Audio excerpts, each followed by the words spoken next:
Your Honor, this is case number 276 on the calendar in the matter of Burek versus Adams. Thank you. You're welcome. Parties have been sworn in, Your Honor. You may be seated. Ms. Burek, you were employed for a period of time as a nanny for the defendant's child. One child? One child. And it is your claim that you had a contract. It was an oral contract, and that contract provided that you would give them 30 days' notice of your intention to leave, and they would give you 30 days' notice of their intention to terminate your services. There came a time when you were away on some sort of a vacation, and you claimed that Miss Adams unceremoniously fired you without giving you the requisite 30-day notice. In addition, you claim that they owe you the plane ticket because if you had not been terminated so abruptly, you would have had a plane ticket to come home from vacation. So that's your case. Ms. Adams says that there was certainly a contract, an oral contract, that provided that you would give them 30-day notice of your intention to leave, but there was no commensurate 30-day provision with regard to them, that they could fire you at will at any time. That's your defense. Correct. When did you begin your employment with the Adams family? I started working for them February 14th of 2005. How did you find Miss Burek, Miss Adams? Through a nanny agency. What was the name of the agency? I actually don't recall the agency. It was Elite Domestic Agency. Could you keep your voice up, please? Hear my voice? Ah! Keep your voice up so I can hear Agency. you. What? Elite Domestic Agency. February 14th, 2005. And you worked until when, Miss Burek? Last day I worked was August 11th of 2006. Total of 18 months. Miss Adams, you have a little boy or a little girl? Little boy. How old is he? He's 2.5 years old. So he was a little less than a year old. He was when Miss Burek came. Correct. And she took good care of him? Yes. Do you work? Yes, I do. What kind of work do you do? My husband and I own a design firm at the Pacific Design Center. So you really relied on her to be the sole custodian of your son while you were at work? Absolutely. And this is your only child? Yes.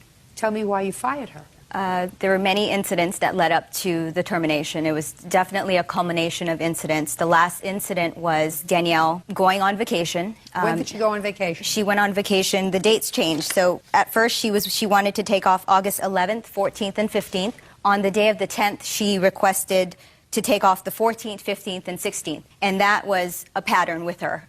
She was very notorious for always leaving and not coming back the day she was supposed to come back. So that was not surprising to me that she requested those 3 days. I had to reschedule my meetings, and I said that was fine. The day she was leaving, I said, please, please come back on the 17th. I need you back to work. Now, the 17th was what day of the week? Thursday. I said, I have meetings at work. I really need you to be back. And she hugged me and she said, I will be back. In my mind, I thought, I'm sure something is going to come up, whether it's the plane, was delayed, there was something happened, something was going to come up. And indeed, on Tuesday, I got an email saying that she wanted to take Thursday and Friday off and that she would be back to work on Monday. I sent an email saying, and I spoke to my husband and I said, I cannot believe this, but at the same time I could.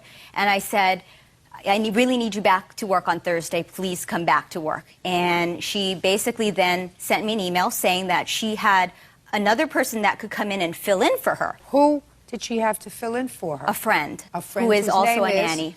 I believe her name is Simone. Had you ever met her? I met her once. So I was not comfortable with... Do you know who she works for? I do not know the mother. So I really don't know anything about her. Okay.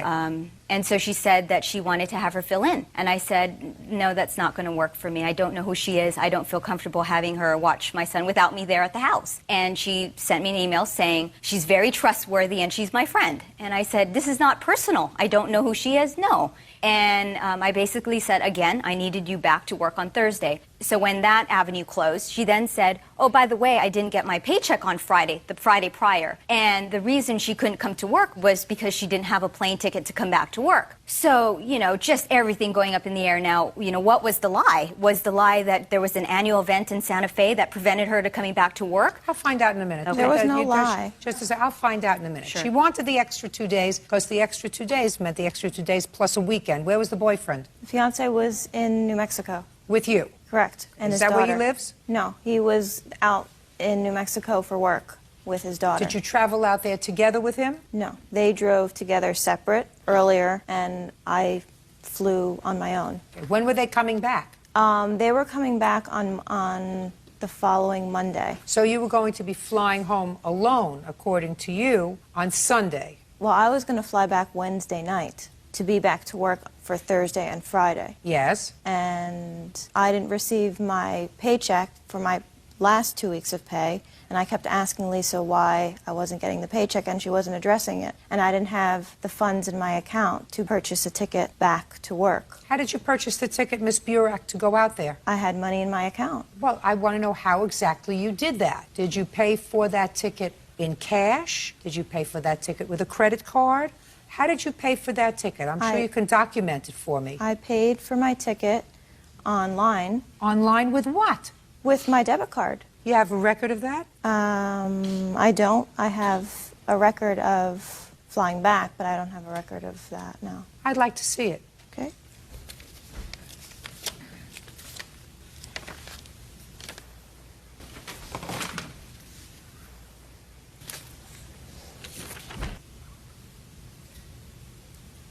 You know, Miss Burek, when you lie about one thing, your entire testimony becomes suspect, madam.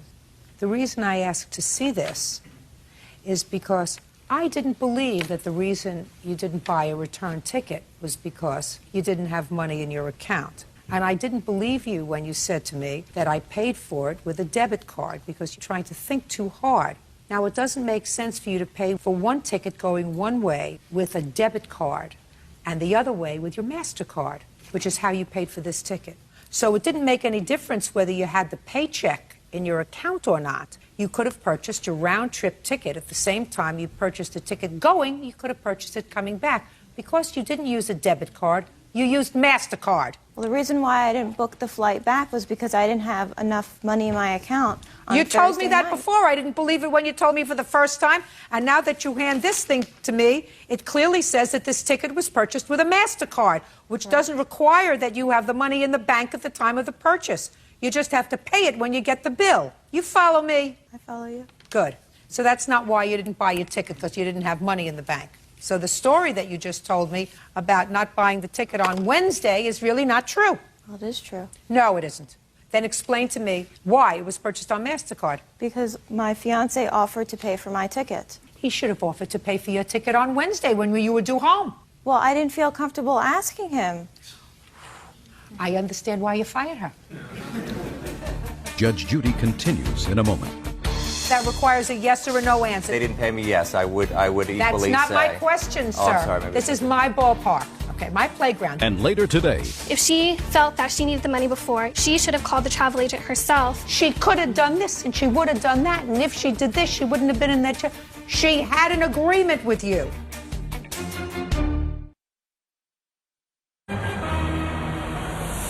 real cases, real people. Judge Judy. Nanny Danielle Burek claims former employer Lisa Adams terminated her without cause. Lisa says Danielle was unreliable. Now you want me to believe that you had a contract with Miss Adams. Part of the contract was that if she was going to terminate you without cause, she would give you 30 days' notice. Because, Miss Burek, you cannot expect someone who has entrusted their most precious possession, their child, with you, if you do something that's wrong to the child, let's say she finds you hitting the child, you think she's required to give you 30 days' notice and pay you? No, but that never No. happened. No, the answer is no. You think that if she catches you doing drugs in the house, she's got to give you 30 days' notice and pay you? The answer would be, of course, no, right? Well, what Miss Adams is saying is she found you to be dishonest, that you were giving her dishonest answers for what your intentions were when you went on this vacation, that you had an intention to follow a course of conduct which was coming back late and being irresponsible. So while it's true that you didn't, as far as she knows, abuse her child or neglect her child, it is a short leap from being dishonest with regard to one thing to another. And what she's saying is she fired you for cause. And the cause was you were due back on Wednesday, and you didn't come back on Wednesday. We're going to come back the following Monday. That's unsatisfactory. You have a responsibility. Is this your fiancé? Yes. What kind of work does he do? He's an artist. He's a photographer and a writer and a producer. Does he have any full-time gainful employment? Yes. At what? He's an actor. Well, does he act in something regularly? Yes. What? A show on ABC. What show on ABC? Wildfire. He has a recurring role? I'm sorry, I haven't seen it. Yes, he does. Step up. Your last name is? Haynes, Your Honor. Mr. Haynes, Yes, ma'am. how often do you film Wildfire? About once every 2 to 3 weeks. And They're building the roll-up. how many as well. days a week do you film, sir? It can be anywhere from 3 to 5. Sounds wonderful to me, sir. Yes. Did you ever call your producer and say to your producer, I'm in Santa Fe. I can't make it on Friday. I just answer my question. I'm in Santa Fe. I can't make it on Friday. Well, Your Honor, No. I'm just asking you a question, sir, that requires a yes or a no answer. if they didn't pay me, yes, I would equally say. That's not my question, sir. Oh, I'm sorry, maybe this this is is- my ballpark. Yes, it is. Okay, my playground. Did you ever call your producer and say to your producer, I can't get to Santa Fe on Friday. I'll come on Monday. Or have you always shown up when you're supposed to, on time? I always show up when I'm supposed to. Thank you. You can sit down now. You ought to teach your fiancé the same thing. You were fired, Miss Burak, for cause. The cause was that you acted irresponsibly. And if she fired you for cause, even if she had an agreement to give you notice without cause, for cause, she doesn't have to give you any notice, because that would be ridiculous. If you were abusing her child, she wasn't going to give you 30 days notice. If you were neglecting her child, she wasn't going to give you 30 days notice. And she found out that you were irresponsible. And this wasn't evidently a one-shot deal. This had happened before. Something that happens with nannies, by the way, because Miss Burak doesn't want to spend the next 30 years being a nanny. What I'm trying to tell you is Miss Burak is trying to find her way and figure out what she wants to do with her life, right? I know very, very few people who want to be Mrs. Doubtfire, that's their role in life. Do you understand? Yes. So if she blows you off for a day or two, most nannies feel as if they've got you right here because they're in charge of your children. You have no case, Miss Burak. Your case is dismissed. That's all. Parties are excused. You may step out.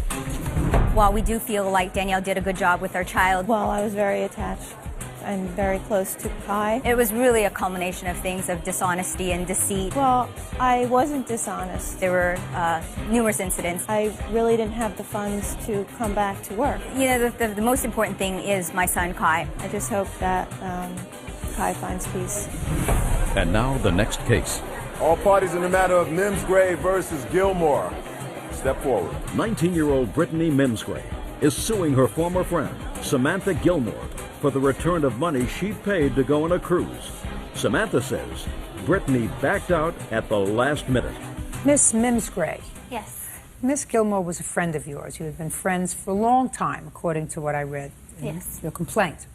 A group of girls decided to go on a trip. Where were you going? We were going on a Mexican cruise. For how many days? A week. And what was the cost to each girl? It was $325 each. Very reasonable for a whole week. Yes. Did they feed you on this trip for $325 for a week? I actually don't know. I didn't go.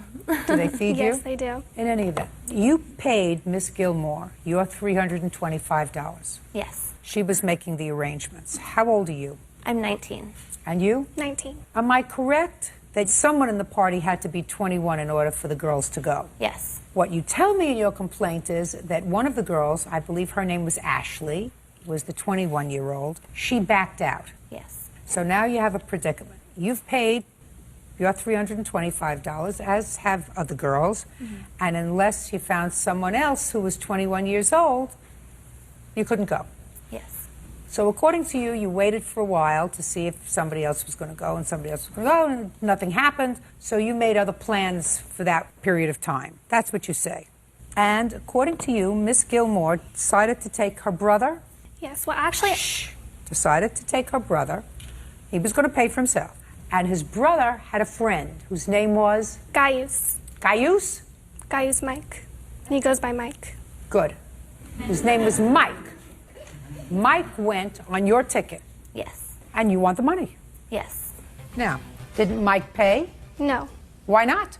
because we had made oral agreement that Mike was going to pay after the cruise, but Brittany showed up at my house the day before. We left saying that she wanted it then. Just a minute. Who did Mike make the arrangement with? With you? With me. He made it with me and she made Just it a with me. second. So Mike made the arrangement with you that he was going to pay for the trip. Yes. And you told her that Mike was paying for the trip. That was your agreement with him. Yes. Now she's suing you because you told her you're going to get your money for this ticket. That's what you told her. Yes. Go get the money from Mike. She has no way of suing him because they did not have an agreement. The agreement was between the two of you. You have a cause of action against him if he breached that agreement and didn't give you the money. Yes, but since she had come to my house saying that she wanted the money earlier than she had expected, I figured if she felt that she needed the money before, even though he wasn't able to provide it for her, she should have called the travel agent herself and said that, because what she said was she wanted her ticket or the money. Madam. Ma'am. She could have done this and she would have done that, and if she did this, she wouldn't have been in that chair. She had an agreement with you. And the agreement was you were going to give her back her money because your brother and his friend were going on this trip with you. And if the friend stiffed you, sue him. He went, he had a good time. I assume he ate, right? Well, I'm sure his company wasn't that terrific that entitled him to a free ride, right? Right, Mr. Gilmore? You wouldn't give him a free ride. Ma'am, she canceled out at the very last minute. Are you following me? Your daughter made an agreement with her that she would get her money back. She has to do that. Now, since she did not gain anything herself, perhaps, unless she likes Mike, she has an absolute right to turn around and sue Mike for the cost of the ticket because he promised to pay her, and he didn't. She may have had a lot of other options. She doesn't have to exercise all those other options. She had an agreement with your daughter. Do you get it? Yes. Good. Now, you have a counterclaim for harassment and the expenses surrounding harassment. Ms. Gilmore, you want to tell me about that? Yes, when she had decided 4 days we had agreed that Mike was going to take her place. We had made the agreement that he was going to pay after, and she kept constantly calling saying that she wanted the money earlier, and I told her that I didn't have it and that Mike hadn't given it to me, and she kept calling me, harassing me, and showing up. She showed up at my house the day before saying she wanted the money or the ticket, and the option was that she could call the travel agent and say that she wanted her place back because I didn't have the money. So she was calling me constantly, leaving me messages, called me when I was that's what at work. happens when she feels as if you were stiffing her money. That's not a cause of action for harassment. You have to give her the $325, and I suggest that you and your father, when you leave here, you go to small claims court and you sue Mike for the trip that he took, that he enjoyed, that so far he didn't pay for. Right? Right. As between the two of you, you owe her $325. Do you understand? Yes. Good. Goodbye. Parties are excused. You may step out. On a loan. Order. All rise. Yeah, this is case number 273 on the calendar in the matter of Sinise versus Tracky. Parties have been sworn in, Judge. You may be seated. Folks, have a seat, please. Mr. Sinise, the defendant was a friend of yours for several years and a co-worker at a mortgage refinance company. Yes. Your lawsuit alleges that you brought in a customer to refinance his mortgage. He was a friend of yours. And then, unfortunately for you, you were violated on a parole violation and you were sent to jail. You asked the defendant if she would like to finish the loan application with the agreement that she would split the commission with you. She agreed. And you were in prison for how long? 6 months. When you got out of jail, you called her and said, "Where's my check?" And she says, "I'm not giving you your half of the check because I did all the work." That's your defense. Basically.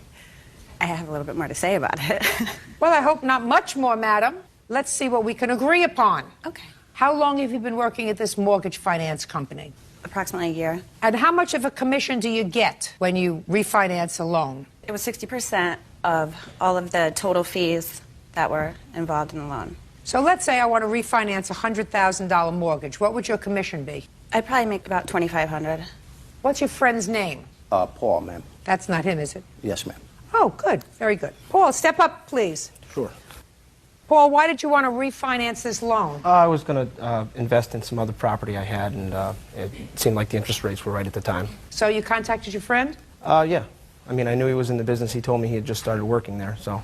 You thought you'd give him the business? Absolutely. When was this? I would say probably end of October, maybe the beginning of November, we started talking about it. Of 2005? Yes, correct. And did you ultimately refinance your house? Yes, I did. Through the company that they worked for? Yes, that's right. And how much was the refinance? I don't remember the exact, but I think it was around $250 something. Mr. Sinise, how much was it? The total refinance was $235,000, ma'am. Is that correct, Ms. Tracky? Yes, Your Honor. And what was the commission on that? I ended up making $4,660. I have to check here. $4,666.51. That was your entire commission? Yes. Now, when you found out that you were being violated, by the way, what were you violated for? Dirty urine, ma'am. Not smart. Right? Right. When you found out that you were going back to serve the rest of your term, what was your conversation with the defendant? I had called the defendant that night, and I knew she was in financial hardship, and I could have used the money as well to make my car payments while I was away. So I asked her if she would be willing to finish the loan, and we would split the commission 50-50, and she agreed to that. Okay. The loan was completed, and you got no money. Correct. Okay, Ms. Strachey, now I'm waiting for the explanation. Okay. When this all happened, he asked me to do the loan. There was nothing done on the loan initially. He had just talked to him and said, okay, I'm going to refinance your house. So he was the rainmaker. Excuse me? You know what that means, rainmaker? No. That means he brings in the business, because without his bringing in the business, there would have been nothing for you to share. Correct. So he didn't do anything on the loan but bring in the business. Right. Go ahead. Okay. Initially, the loan amount was supposed to be over $300,000. We went over the paperwork, the disclosures that he had printed out from when he, put the loan together. Who put the loan together? In the computer, put the loan together. You just print out paperwork. So he had done something. Okay. Right? Right. He put something in a computer. Yes, he did. That's more than I could do. Go ahead. Okay. We had gone over exactly what the loan was going to be like, and like I said, the loan amount was going to be larger because he had stated to me that he knew the value of the property, which was... All right, I thought it was going to be $300,000. It turned out to be $235,000. No, it was supposed to be about probably $50,000 more, correct. So, the loan amount. Because he wanted... Okay. Gotcha. Okay. So, I asked him where he got that figure from, because that obviously makes... You got to get to a point. Okay. So, he made up the value of the property. When I found out the real value, we had to cut the original amount that we were supposed to split. We were supposed to split $9,000. That was the original total fee. You could have backed out any time. Ms. Strachey, first of all, this loan was completed... Listen to me. Hey, the loan was completed what month and year? It happened just after January 1st, 2006. Okay. Since January 1st, 2006, how much money have you made at the company? Well, I left that company probably a few months later than that. I would say $10,000. Since January 1st, 2006, how much money have you made? $50,000. I hope that the IRS is listening very carefully. How much money have you made since January 2006? To be honest, I didn't file my last taxes. So. Ms. Strachey. Yes. If you decided when you got into this loan with Mr. Zemanek that the loan amount was inadequate for you to break a sweat and complete, you had that opportunity. But you had a contract with Mr. Sinise. Your contract with Mr. Sinise was you were going to split the commission. It wasn't I will split the commission with you of $9,000. That was what our No, it was not. Because that amount fluctuates. You got $4,666.51. Now, do you think that I think that Mr. Sinise said to you, I will split the commission, but if it's $4,666.51, you can keep it all yourself? No. No.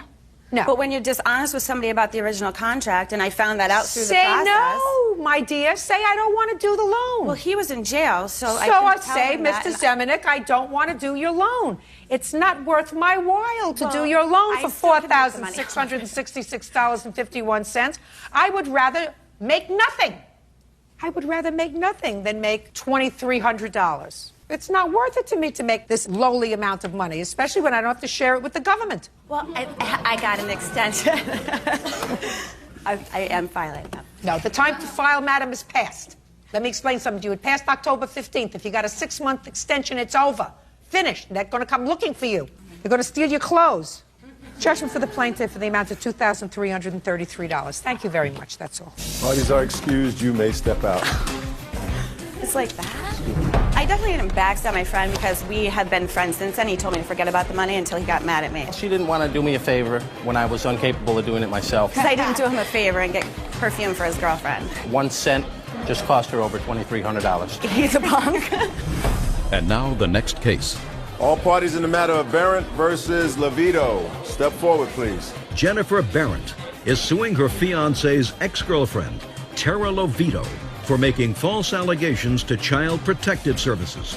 Tara says she stands by her claim. Ms. Berendt, the defendant is the ex-girlfriend of your current fiancé, is that right? Yes, Your Honor. And it is your claim that she made false allegations about you to Child Protective Services, which resulted in an investigation, some embarrassment. The charges were unfounded, according to you. Yes. And you want compensation for that. You said she did it out of retaliation for something. The defendant says that her concerns about your child were legitimate, which is why she called Child Protective Services. Right? Yes, Your Honor. Judge Judy continues in a moment.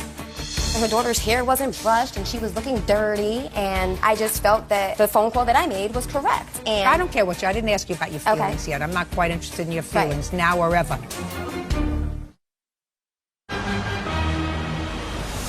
Real cases, real people. Judge Judy.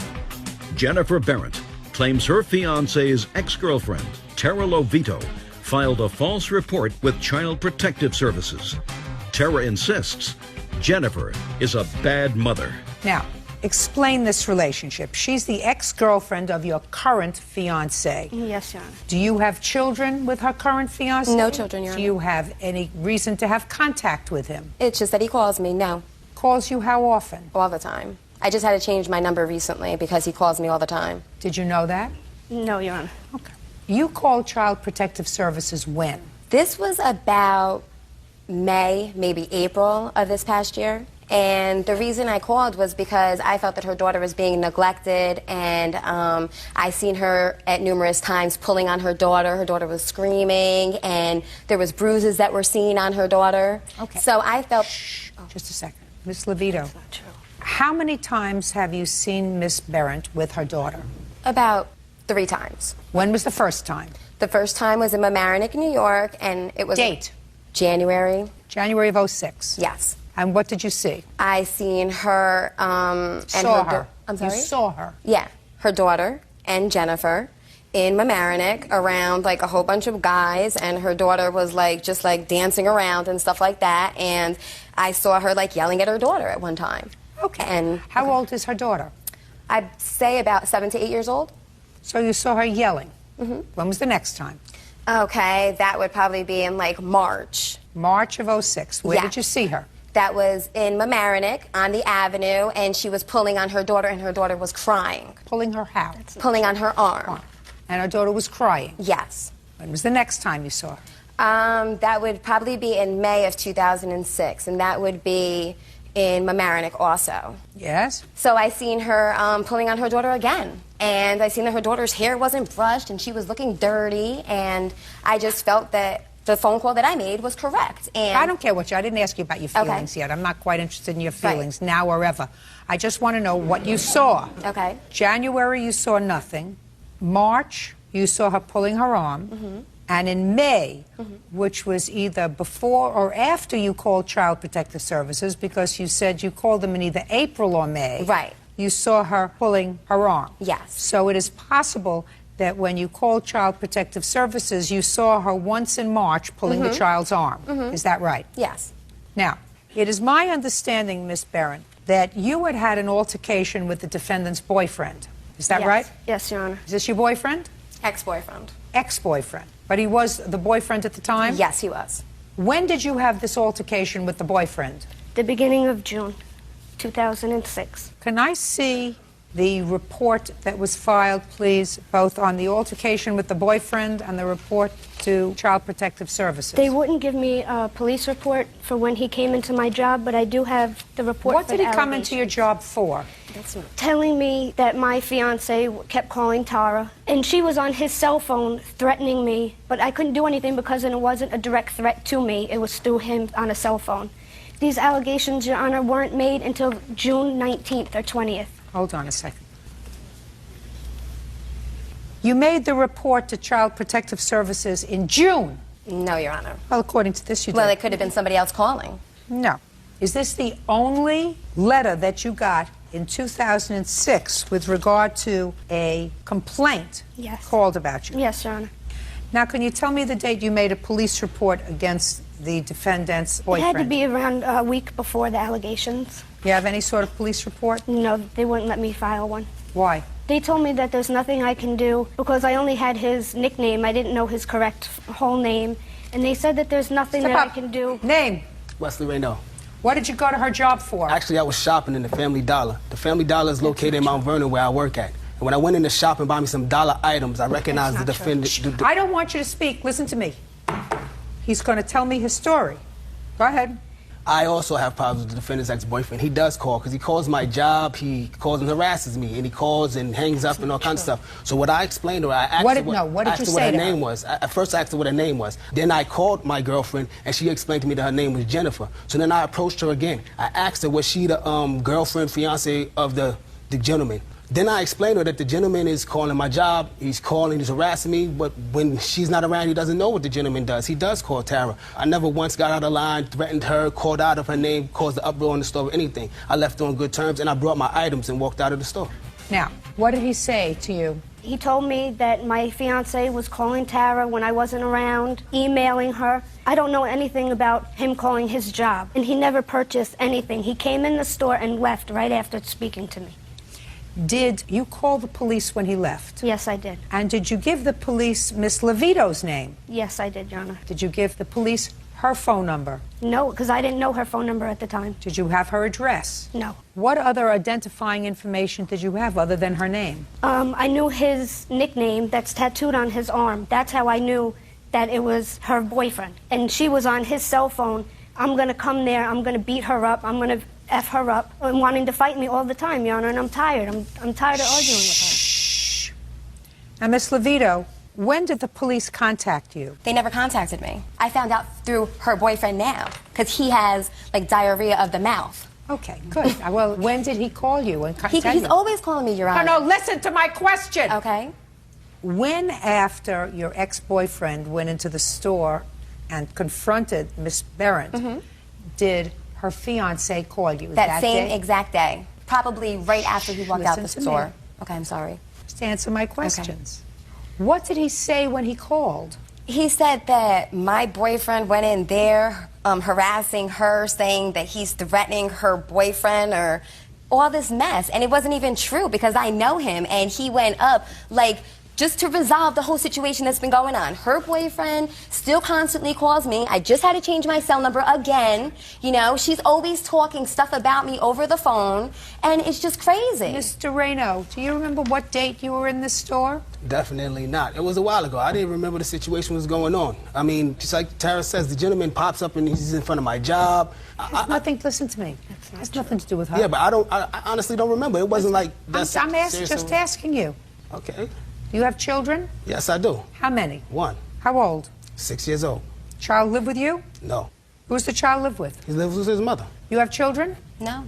Who do you live with? Myself. I have my own apartment. How many times have you called Child Protective Services in your life? I've called maybe 2 other times. Tell me about those 2 other calls. One was because I was seeing this girl being bruised up before, and it was a friend of a friend's, and I called on them anonymously because I feel that if you see anything going on... Listen to me. Shh. I didn't ask you what you feel. Okay. I told you before I have absolutely no interest in your feelings. Okay. A friend of a friend... Daughter was bruised up. Was bruised, and I so seen you called? It. Yes. When was the second time? The other time was when I was at a park and I saw the mother like reprimanding the kid and hitting the kid on the backside and everything like that, and she was just like shouting at the kid, and the kid was in tears, and the child wasn't even doing anything wrong because I was basically there from the time that the mother came till they left. So I called. How did you know the mother's name? It's known town. I don't understand that. It's a town that I know people in that were there with me that knew the person's name. So you asked them the person's name? Yes, they were with me, yes. You're making it up as you're going along, Miss Levito, but I'm enjoying this immensely, so I'm going to let it go on. I'm going to let it move on. So if the other people that you were with knew this person, and you didn't, why do you think you were the one to make the call? Because I feel, I don't even know if I can... I told you, I don't care about how you feel. What I'm asking you is, why would you think you would call as opposed to people who know this person? Well, I'm sure they did too, because they told me they were going to. Really? Yes. You're just making it up as you're going along, Miss Levito. No, I'm not. Yeah, you are. Okay. Yeah, you are. Okay. You're absolutely right. She called Child Protective Services on you because she was annoyed with you. She did it out of vindictiveness and malice, having absolutely nothing to do with what she saw, because according to the dates that she gave me, if I believe her, She saw you pulling your daughter by the arm 1 time. She's seen you in total of 3 times. So if her sense of civic responsibility overwhelmed her, that's going to cost her $2,500 because I think you're a vicious, nasty little lady. Judgment for the plaintiff in the amount of $2,500. That's all. Yeah, this is case number 340 on the calendar in the matter of Cox Turnowitz versus Turnowitz. Parties have been sworn in, Judge. You may be seated. Thank you. You're welcome. Your last name is Cox, is that right? This is your former husband, this is your daughter, and your daughter. Yes. I assume you've been divorced for a while. You have 2 children. Your son lives with you. Your daughter lives with you. Yes. Yes. And I would have assumed before this car incident that everybody got along reasonably well. So, Daddy wanted to do a good deed, and he bought you a present for your 16th birthday. Yes. Bought you a car. Yes. A new car. Yes. That's some good daddy. According to your complaint, Miss Cox, the arrangement was that he would carry the insurance on the car. It was in his name. It can't be in your daughter's name because she's a minor. So he had increased insurance because now he's got another minor on his insurance. The insurance was something like $200 a month. Yes. Which your daughter paid. Yes. And then you had an accident with the car. The car was totaled. Yes, ma'am. Dad got the insurance money for the car. You feel as if that money was yours. Yes. And your dad says that the insurance money isn't yours. He bought the car. He wanted to feel as if you acted responsibly in the car, that the accident, as it turned out, was a result of, he believes, your negligence. And he's not buying you another car for a while, and he's not giving you the money for another car so that you can buy it for a while, because he's the daddy, and that's his prerogative. That's your defense. Yes. So I'm prepared to hear you, Miss Cox. Your Honor, prior to this whole incident, we've been best friends. To where I let his family live with us for 6 months while their home was being built. My new husband, they became very close, very good friends. They purchased a house, they sold the house. After they sold the house, they moved out in February of this year, of 2006. They went on a spending spree. They bought 7 vehicles. They bought Shannon a car that they gave her and said it was because Shannon... No, let Shannon tell me. Your dad gave you a car, and what did he say when he gave you the car? He said to me that it was because I miss out on the things because I don't live with him that they usually get around the house and stuff. And so he said in place of that he bought me a car. When he gave me the car, he said that there would be 2 stipulations. One, I would have to pay car insurance, and the other one was that when I got my license, that he would put the car in my name. Well, he can't put the car in your name because you're a minor. We didn't even know that. Okay. And so I started paying car insurance when I got my license, and I feel that since the car was mine, it was given to me as a gift, that I should get the money. And what are you going to do with the money? Buy a new car. But not a brand new car. Tell me about the accident you got into. I was going down a hill. I moved my foot from the brake to the gas pedal. The gas pedal got stuck between my foot and the sandal. You were wearing what kind of shoes? Sandals. Flip-flops? Yes. That's not a good thing to do when you're driving a car. No, it's not. Did you know that before you got into the car? No, because that's usually what I wear, and so... Well, you know, I found this case to be kind of interesting because there is a certain wisdom in your parent being able to say, listen, I'm uncomfortable. I gave you a car, but you could have been killed. And how am I going to feel as if I gave you the car and then you got killed and it's my fault? Because but for the fact that I gave you this car, you'd be alive. You'd never get over that as a parent. Never. You got it? So we'll come up with a more reasonable solution. I assume that you want to do that, sir, because I assume that you don't want to be estranged from your daughter. Well, Your Honor, I bought all the kids a car. Yes, I did buy 7 vehicles, but I bought my oldest daughter a car, who is my stepdaughter. She wrecked it. It was in my name. She totaled it. Didn't learn my lesson the first time. We did not buy her a new car. We did not get her another car. Her grandmother and grandfather eventually bought her a car. My son, I bought him a car. His car is now in his name because he's 19, has a job, goes to college full-time. He's doing well. I signed it over to him. He's good to go.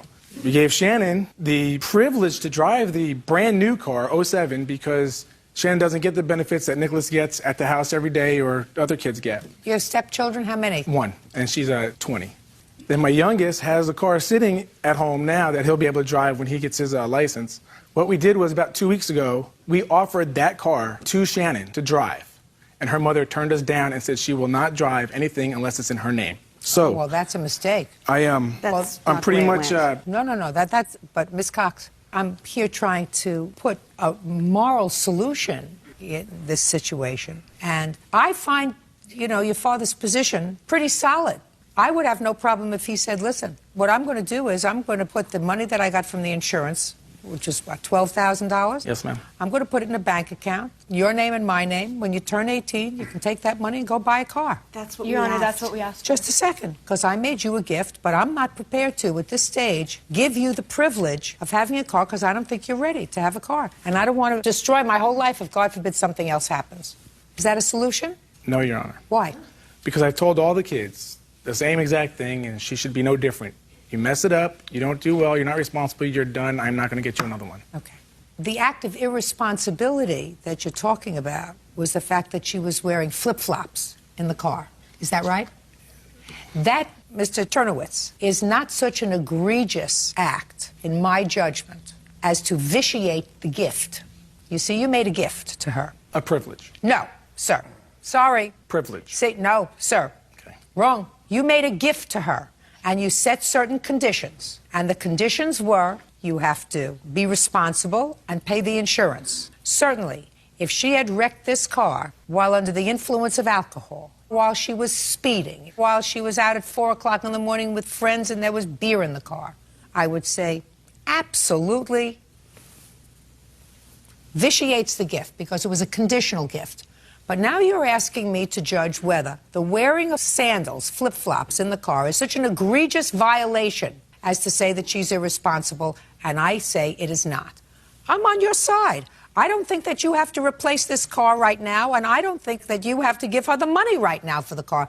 But I think when you make a gift to a child, and it was not a privilege of driving, because that's fancy footwork, and believe me, Mr. Turnowitz, I understand that you have a stepdaughter, and I understand that you made a rule for your stepdaughter, and that you feel as if, well, I can't show any favoritism from one to the other. That comes under the category of too bad. Judge Judy continues in a moment. We're not talking to the wife. We're talking to him. I believe he's a real good guy. Maybe caught between a rock and a hard place when he gets home. That's not my problem. And later today, as I'm in the kitchen, my daughter comes out of my bedroom, and I all of a sudden heard the dog screaming, and the boys are silent. real cases, real people. Judge Judy. 16-year-old Shannon Turnowitz says her father, Mark Turnowitz, owes for the return of insurance money he collected on a vehicle she totaled. Mark claims Shannon is irresponsible. Mr. Turnowitz, you made a conditional gift, and the conditions were not broken. She paid the insurance on the car. You go to school? Yes, ma'am. You do reasonably well in school? Yes, ma'am. Get good grades? 3.333. That's pretty good grades. So, you either have two choices, sir. Yeah, go ahead. She has no job, Your Honor. She can't pay for the car insurance anymore. Just a second. I'm not asking you, sir, to get her another car now. That's not what I'm saying to you. I still have to pay insurance. I cannot drop her off my insurance because she is a minor. I'm not suggesting to you that you keep her on your insurance. I have to. Geico will not let me drop her unless I prove that she has her own insurance or she is on somebody else's policy. Mr. Turnowitz, you're not following me, sir. Just because she turned 16, I've had a lot of children that turned 16. Just because she turned 16, you don't have to be on anybody's insurance as long as you're not driving a car. And you're not giving her the car. I'm not suggesting but to you... But she's allowed to drive, Your Honor. She has a license. She can get in her mother's car and go drive under my insurance. No. Not under your insurance, under her mother's insurance. Well, then you have to put her on your insurance. Just a second. Of course. Okay. If you're not getting her a car, mother's got to put her under her insurance, and it's going to be an expensive proposition. Yes, it will. Absolutely, because now she's been in an accident where a car's been totaled. You are not responsible for keeping your daughter on any insurance. Okay. Finished. So let's try to work this out. Okay. You want to let her drive your car?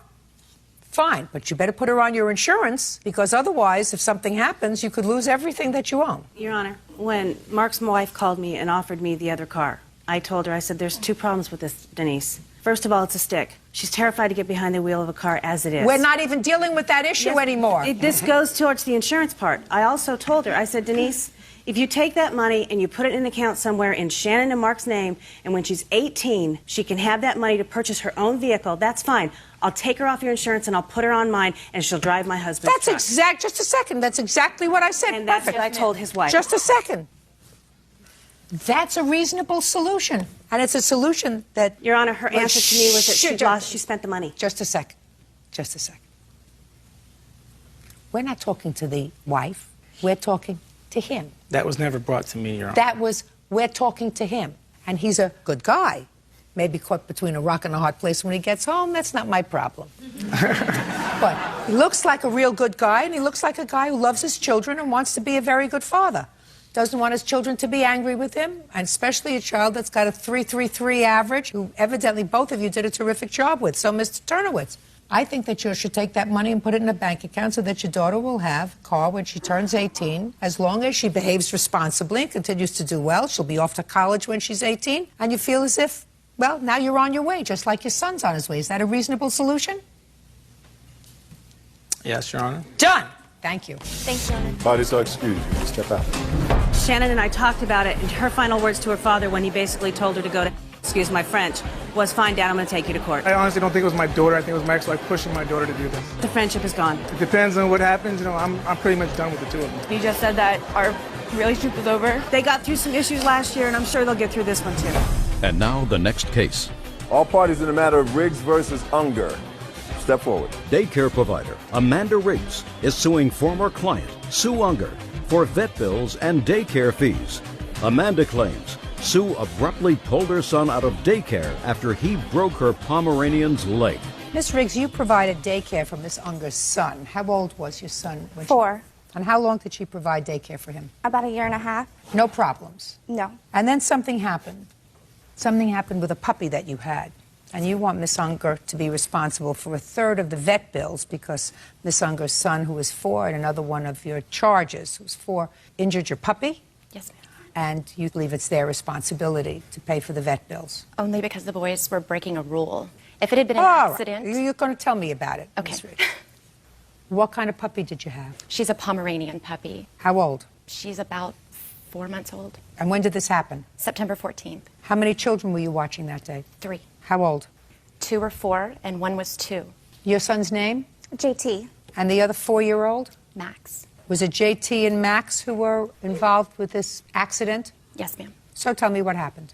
On September 14th, the older kids were able to play with the puppy, and they were running around in the yard, and the dog was having a great time with the older kids. And the younger kids asked me if they could play with her. The younger kids, you mean JT and Max, the 2 4-year-olds? Yes, ma'am. And I said yes. And I took the puppy and we went to the playroom, and I was in there for 15, 20 minutes, and the boys played, and everybody was having fun. The dog was chasing them, and they were yelling, and the dog was barking at him, and everybody was having a great time. After about 15, 20 minutes, I went to the kitchen to start preparing lunch. The boys were kind of in and out of the play area, and there's a little nook off of my kitchen. I was aware of what they were doing at all times. I could hear them. I could hear everything that was going on. Everybody was happy and having fun. As I'm in the kitchen, my daughter comes out of my bedroom. She'd been watching Barney, and I went in there to turn the TV and the VCR off. And while I'm in the room, I all of a sudden heard the dog screaming, and the boys are silent. And I ran back to the playroom and found the puppy laying on the floor with her leg twisted, and both of the boys were standing on either side of her, like, oh my goodness. And I said, what happened? And JT pointed to Max and said, he threw her. You know, I looked at Max and I said, why did you do that? And he points at JT and he says, well, JT threw her too. We were both throwing her. And the puppy is screaming the whole time, and I picked her up and I told both boys, I said, go sit down at the table right now. I was upset. So both of the boys went to sit down at the table. I immediately got on the phone with Max's mother. She works 5 minutes away from my house. I said, please come sit with the boys. I think that they broke her leg. She runs straight over. At that time, I had lunch on the table. Her son is also enrolled in my program. How old is he? He is 9 years old. Go ahead. So the other mom shows up, and the kids were eating. My daughter was finished at that time, so I put her in the bed for nap time, and I took the dog to the veterinarian's office. Now, your daughter is how old? She's 2. She's a 2-year-old? Yes. So you want Miss Unger to pay for 1/3 of the vet bills? That she agreed to. Did you? That's not exactly true. She had called me 2 hours after the incident. It was 2 o'clock, and she had already gone to the vet and left my child unattended with the other parent without notifying me, and told me that there had been an issue with my son, basically what she told you. And I was so emotional and upset of what was going on. I was in tears after the phone call, and I had told her, you know, at that point I was confused and... Whatever you said, at that point I'll pay for. Well, I felt that at that point I was responsible because I didn't know the whole story, and I did, you know, I felt... Okay. Miss Riggs, puppy's okay? She is. Is this a witness? Does she have anything to add to this case? No, ma'am. Not other than a character witness. Okay.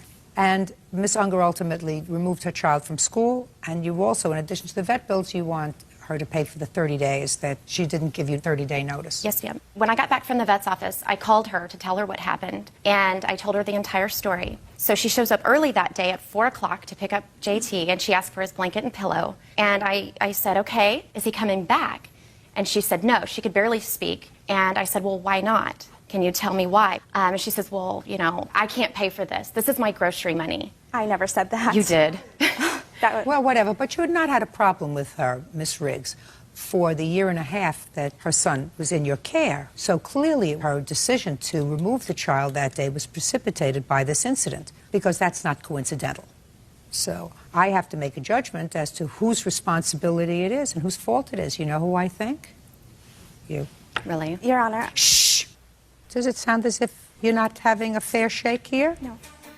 Ms. Riggs, I'm going to give you an example that doesn't involve a puppy. Yes, ma'am. You have a 2-year-old daughter. Yes, ma'am. Let's say you were in the kitchen cooking lunch and your 2-year-old daughter was in the crib. You had just put her down for a nap. And the boys were playing in another room. And all of a sudden you hear your 2-year-old daughter screaming. And you go inside and the boys had gotten into the crib and it hurt her. Twisted her arm. You took her to the emergency room. You had an emergency room bill of $900. Fortunately, she's okay. Whose responsibility do you think it was? Not theirs. She has Not an agreement the parents. with me. Not the parents. Your responsibility when you are a daycare provider is to ensure that while these children are in your care, they are supervised. And if they do anything while they are in your care, that's your responsibility. Yes, ma'am. Once you assume the responsibility for caring for toddlers, and if the toddlers are acting like toddlers, they're 4. That's a toddler. Okay. They're not in school. They're in daycare. They're not old enough to be in kindergarten. So if you elected to allow them in an unsupervised way, see, I've had small puppies too, and I have grandchildren. I wouldn't let my grandchildren around my puppy for nothing. And they're kind, gentle children. But they don't understand that if you pick something up and you squeeze it too tight and the bones are very fragile, they can be hurt. They don't have a capacity to understand that. That's your responsibility, Miss Riggs. I think that it was an unfortunate circumstance, but certainly if I had a 4-month-old puppy and 2 4-year-olds and I was going inside to fix dinner, lunch, or whatever, that puppy would have come with me and gone right back into its crate and said, boys, you can come in, you can play with it in its crate, but when I'm not here and you're running around 2 4-year-olds and you have a little tiny 4-month-old Pomeranian puppy that can get stepped on and crushed, I wouldn't have left it in the unsupervised control of 2 4-year-olds. Your case is dismissed. That's all. Judges. Parties have been sworn in, Judge. You may be seated. Folks, have seats, please. Mr. Hodges, you are the owner of this bar and grill. It's a corporation. I'm the president, majority shareholder, yes. What's the name of the club? Belly Up Tavern. How long have you been president? 28 years. In the 28 years that you've owned the club, how many times have you been sued by patrons for having them illegally bounced from your club? I'm going to guess 5. Now, Ms. Ackerman, it is your complaint that one or more of the defendant's employees that were employed as security in defendant's club forcibly ejected you from the club. Not only were you bruised physically during that time, but you were also emotionally bruised, embarrassed. The defendant's position is that you were drunk and disorderly and had to be forcibly removed from the club. Is that right, sir? Correct. Okay. This is the boyfriend who was with you that night? Yes. You are Mr. Parisi? Yes. Fine. Okay. Miss Ackerman, tell me what you were doing at the club that night. It was supposed to be a really good band. We were actually down the way at a grand opening for a tile and bath store. So you hadn't started out there? Had not started out, had not had plans or intentions of going there in the first place. How far was that from the defendant's pub? Probably about 5 doors north, same sidewalk. And what time did you arrive at the grand opening? Around 8:30. There was alcohol served there? They were serving alcohol, yes. Okay, and did you drink there? I started to have a glass of wine poured for me, but they ran out of white wine, so I had maybe half a glass. And was Mr. Parisi there with you at 8 o'clock? Yes, he was. Were you a guest of whom at this tile and bath place? A woman named Susie Banks. She was working to open this new store. When did you leave? Around 9. Okay, what happened at 9 o'clock? Susie Banks gave us tickets. Look at me. Gave us tickets for the Belly Up. She said it was a really good band. I don't even recall the name of the band at this time. and she handed us the tickets and talked us into going over to the Belly Up. And you got there about 9 o'clock? Shortly after, we did stop at the Wild Note Cafe, which is right next door to the Belly Up, with another couple, and we shared dinner and shared one bottle of wine there. What time did you leave dinner? I know it was before 10 o'clock. And you went to Belly Up Tavern? We went into the Belly Up. And you gave them your passes? Mm-hmm. And when you first arrived, did you have anything to drink? No, I didn't. It was actually so crowded I couldn't even find my way to the bar, let alone order a drink. Why don't you pick it up from there and tell me what happened with the defendant's employees? I had gone into the bathroom. What time? I wasn't carrying a watch, so I really can't say. I'm sure that all this was over and done with by 11 o'clock. But when we came out, it was just way too overwhelmingly crowded for me. I wasn't enjoying myself, so I approached Lorenzo, told him that I was going to be leaving, and I didn't mind if he stayed. And I was headed towards the exit when 2 to 3 men approached me from behind. I didn't even see them coming. And what happened? And they started to put their arms on me without saying any words. That's my whole argument. I feel that they used excessive force instead of verbal communication. If they would have just spoken with me. Tell me what they did exactly. They started to put their arms on me. What do you mean started to put their arms on you? Well, they approached me from behind, so I couldn't really see. My peripheral was, pretty restricted. Right.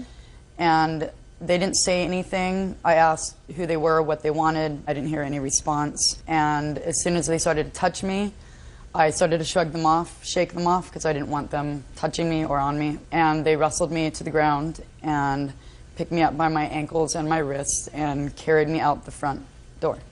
And during the struggle, unfortunately, my tube top had slid down around my waist. So as they were carrying me out by my ankles and my wrists, I couldn't even pull up my shirt.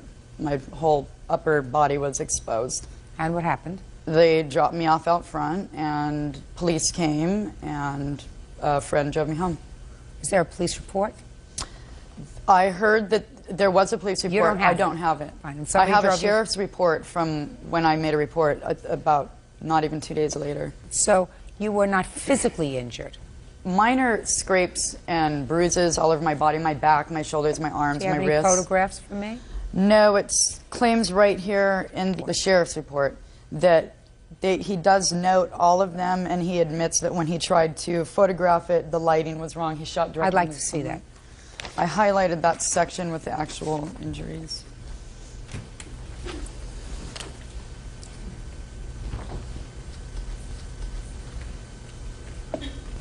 At first, you told the detective that you did not wish to prosecute the case. Is that right? Yes. What changed your mind? Did you see a lawyer? I believe... The answer is either yes or no. Did you see a lawyer? Yes, I did. Okay. I spoke with one on the phone. How many days later did you speak to a lawyer? The next day. Did you go to the hospital or an emergency room that day or the next day? No, I did not. Was it at the suggestion of the lawyer that you called and make this sheriff's report? I do not recall. Sure you do.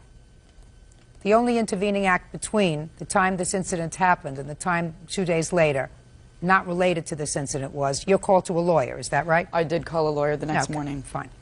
You also told the detective that you were going to see a doctor that day. Is that right? Yes. Did you go and see the doctor? Yes, I did. Okay. What doctor did you go and see? Was it a doctor, your personal physician? It was through the Sharp Reese Steely Urgent Care, and I did not have a chance to pick up the records before I left. I do have my chiropractor's report. You went to a chiropractor? Yes. She Did you referred... ever... Shh. I'm asking questions. Had you ever seen a chiropractor before? Yes, I have back problems to begin with. So you went to see the same chiropractor that you had seen before? Actually, no. I had never seen James before. So you went to a different chiropractor? Yes. Is the chiropractor that you went to a chiropractor that was recommended by your attorney? Yes, he was. It's almost like I have a crystal ball. Sounds like you've been there before. Yeah, I have been. Now, Mr. Hodges, were you there that evening? No, I was not. Are these your two employees? One employee and one independent witness. Who was the employee? Mr. Samatua, right behind me. And who was the independent witness? Joe Taylor, and he's sitting next to Mr. Samatua. Mr. Taylor, you want to step up here, sir? Sure. Were you a patron in the club that night? Yes, ma'am. Did you witness this event? Yes, ma'am, I did. How much did you have to drink? I don't drink. You don't drink at all? Nope. So what were you doing at this club? Listening to the band. Other than being a patron and visiting the club, do you know the defendant? No, I do not. Now tell me what you saw. I was standing at the end of the bar, and I was just up stretching my legs because we were sitting close to the stage. And I just kind of heard a ruckus, and she had come out of the ladies' room. And Did you see that? I didn't see her come out of the ladies' room, but I heard one of the bouncers, and I believe it was this gentleman, say to her, "You can't go around shoving people." And then she basically turned to him and told him to go himself. Judge Judy continues in a moment. I did serve her wine myself, and when we did run out of wine, she actually showed me behind my desk where she had a stash of wine. That's not true. Real cases, real people. Judge Judy. Aaron Ackerman says nightclub owner David Hodges owes for an assault committed by bouncers at his club. David says Aaron was drunk and belligerent. Go ahead.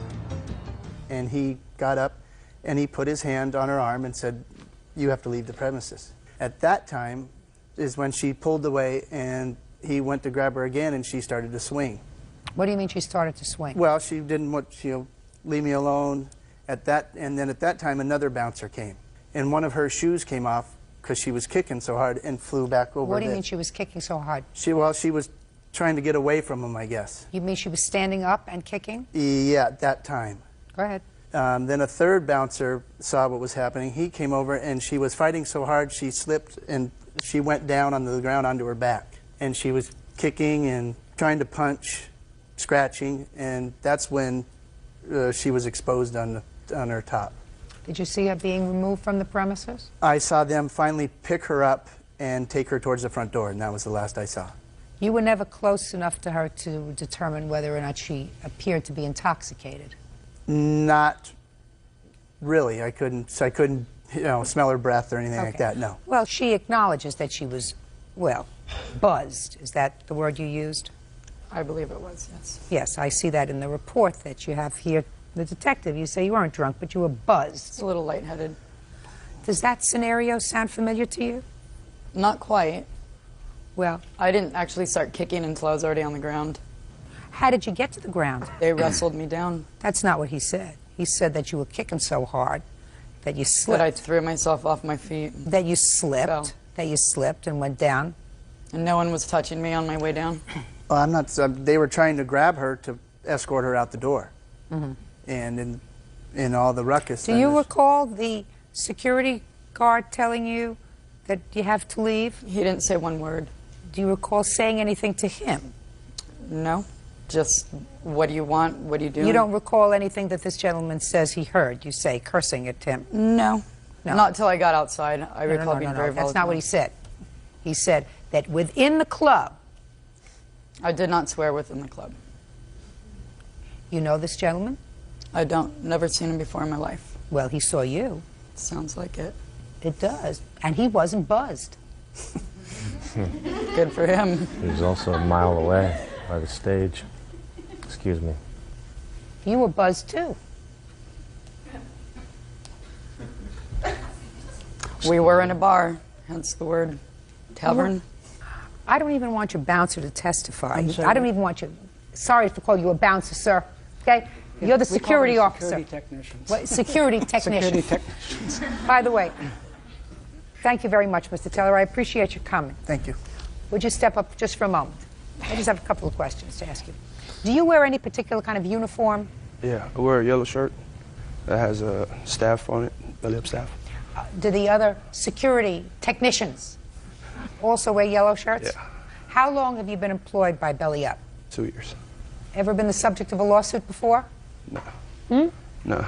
Okay, have a seat. Have any other witnesses for me, sir? We have Susie Banks here. She outside? She's outside, yes. Where would you get her? Susie Banks.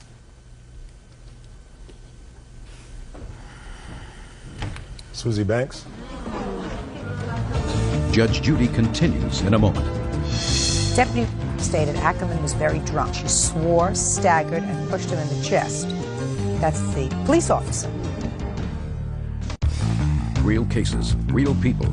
Judge Judy. Aaron Ackerman is claiming she was assaulted by a bouncer at David Hodges' nightclub. David has produced a surprise witness who claims Erin was drunk. Miss Banks, it's my understanding from the plaintiff that she was your guest that evening in the opening of a tile store. Is that right? Yes. That's what you, is that correct? That is correct. Okay. Miss Ackerman says that they ran out of wine by the time she was going to have a glass of wine. She had about a half a glass of wine. Does that sound right to you? No. Well, what do you know? I did serve her wine myself. You did? Yes, I did. How many times? I don't recall the number of times, but we were all having a great time. And Well, did she have one glass of wine or more than one glass of wine? More than one glass of wine, and we did run out of wine. And when we did run out of wine, she actually showed me behind my desk where she had a stash of wine. So she had an extra bottle in there for us for when we ran out of the wine. You remember that? That's not true. Then Miss Ackerman says that you gave her 2 tickets to go to the Belly Up Tavern to hear this band. Is that accurate? Yes, that's correct. And what about the other couple that they were with? They also got tickets. Right. You have any other witnesses that you want me to hear? Just the person that I was with and saw everything happen also. Come on. Now, Mr. Parisi. Yes. You want to tell me what you saw that evening at the tavern? At the Belly Up Tavern? Mm-hmm. From which time? From when we first got there? Or? Yeah. You weren't there very long. We did enter together into the club. We had been there a while. I think I had gotten to the bar and had a beer or two. It was really loud. It's really dark inside there. It's not the You light. had a drink or two? Yeah, I had a couple beers. Yeah, absolutely. But not Miss Ackerman? I actually wasn't with her when I was having the beer. Why not? Because I walked up to the bar to get a beer. There's 1,000 people in this place. I ran into my girlfriend. Speak not. As far as his story, stretching his legs by the band, that's a good 30 feet away from where we were at the time. So I don't know how he could have heard anything or seen anything when there's 6-foot-high people thick all the way to the stage. He wasn't near the stage, sir. He said he stretched his legs by the stage. No, that's not what he said. He said he was at the bar. He He was right at the bar? Okay, excuse me. Stretched his legs and he went over to the bar. Okay, that's fine. Well, anyway. So why don't you just worry about your testimony, not his? Yeah, okay. She had come out of the bathroom, I think, and I was standing right. The bouncer sits at a certain spot when you enter the club. So she had come out of the bathroom. I had already gone by him and was standing right around the corner. She came by me, said something to me. I put my hand out or something, and She said something to you like what, Mr. Parisi? I don't really know exactly. Just she was leaving or she didn't want to be there anymore. And you said you put your hand out. How did you put your hand out, sir? To stop her for a second because she was moving kind of quickly. So you put your hand out to stop her? Yeah. And what happened next? She shrugged my hand off and said she was leaving. So she pushed your hand away? Pushed my hand away. Okay. Go ahead. And then, which happened really quickly, the bouncer or bouncers, I think maybe it was one at the beginning, came up behind her and grabbed her. How did he grab her? He grabbed her from behind. He grabbed her. I want you to show me, sir, on Miss Came Ackerman, up how from he behind grabbed her. and grabbed her like this. Okay. And started to push her this way to leave. Okay. Okay? Mm-hmm. She turned around and, of course, started to kind of swing and shrug him off because she didn't know what was going on. Nobody quietly tapped her on the shoulder and said, "Excuse me, ma'am, you need to leave," which I don't know why she would have to leave anyway when she didn't push or shove or fight with me. Mm-hmm. Nothing was even going on. And you didn't hear her say anything to the bouncer? No, it was too loud. There's a band playing. So you didn't hear? No, I couldn't hear anything. So she could have said what Mr. Taylor said she could said? have said anything. I couldn't hear. It's too loud. So she could have said... I don't know how he could have heard. Shh. It was so loud you couldn't hear anything. Is that what you just said? Kind of hard to hear, yeah. Right. Certainly. So the bouncer could have said to her, "Sorry, ma'am, you have to leave." While he grabbed her, sure. While he grabbed her arm. Sure. Judge Judy continues in a moment. Can I see the police report that you have, Mr. Hodges?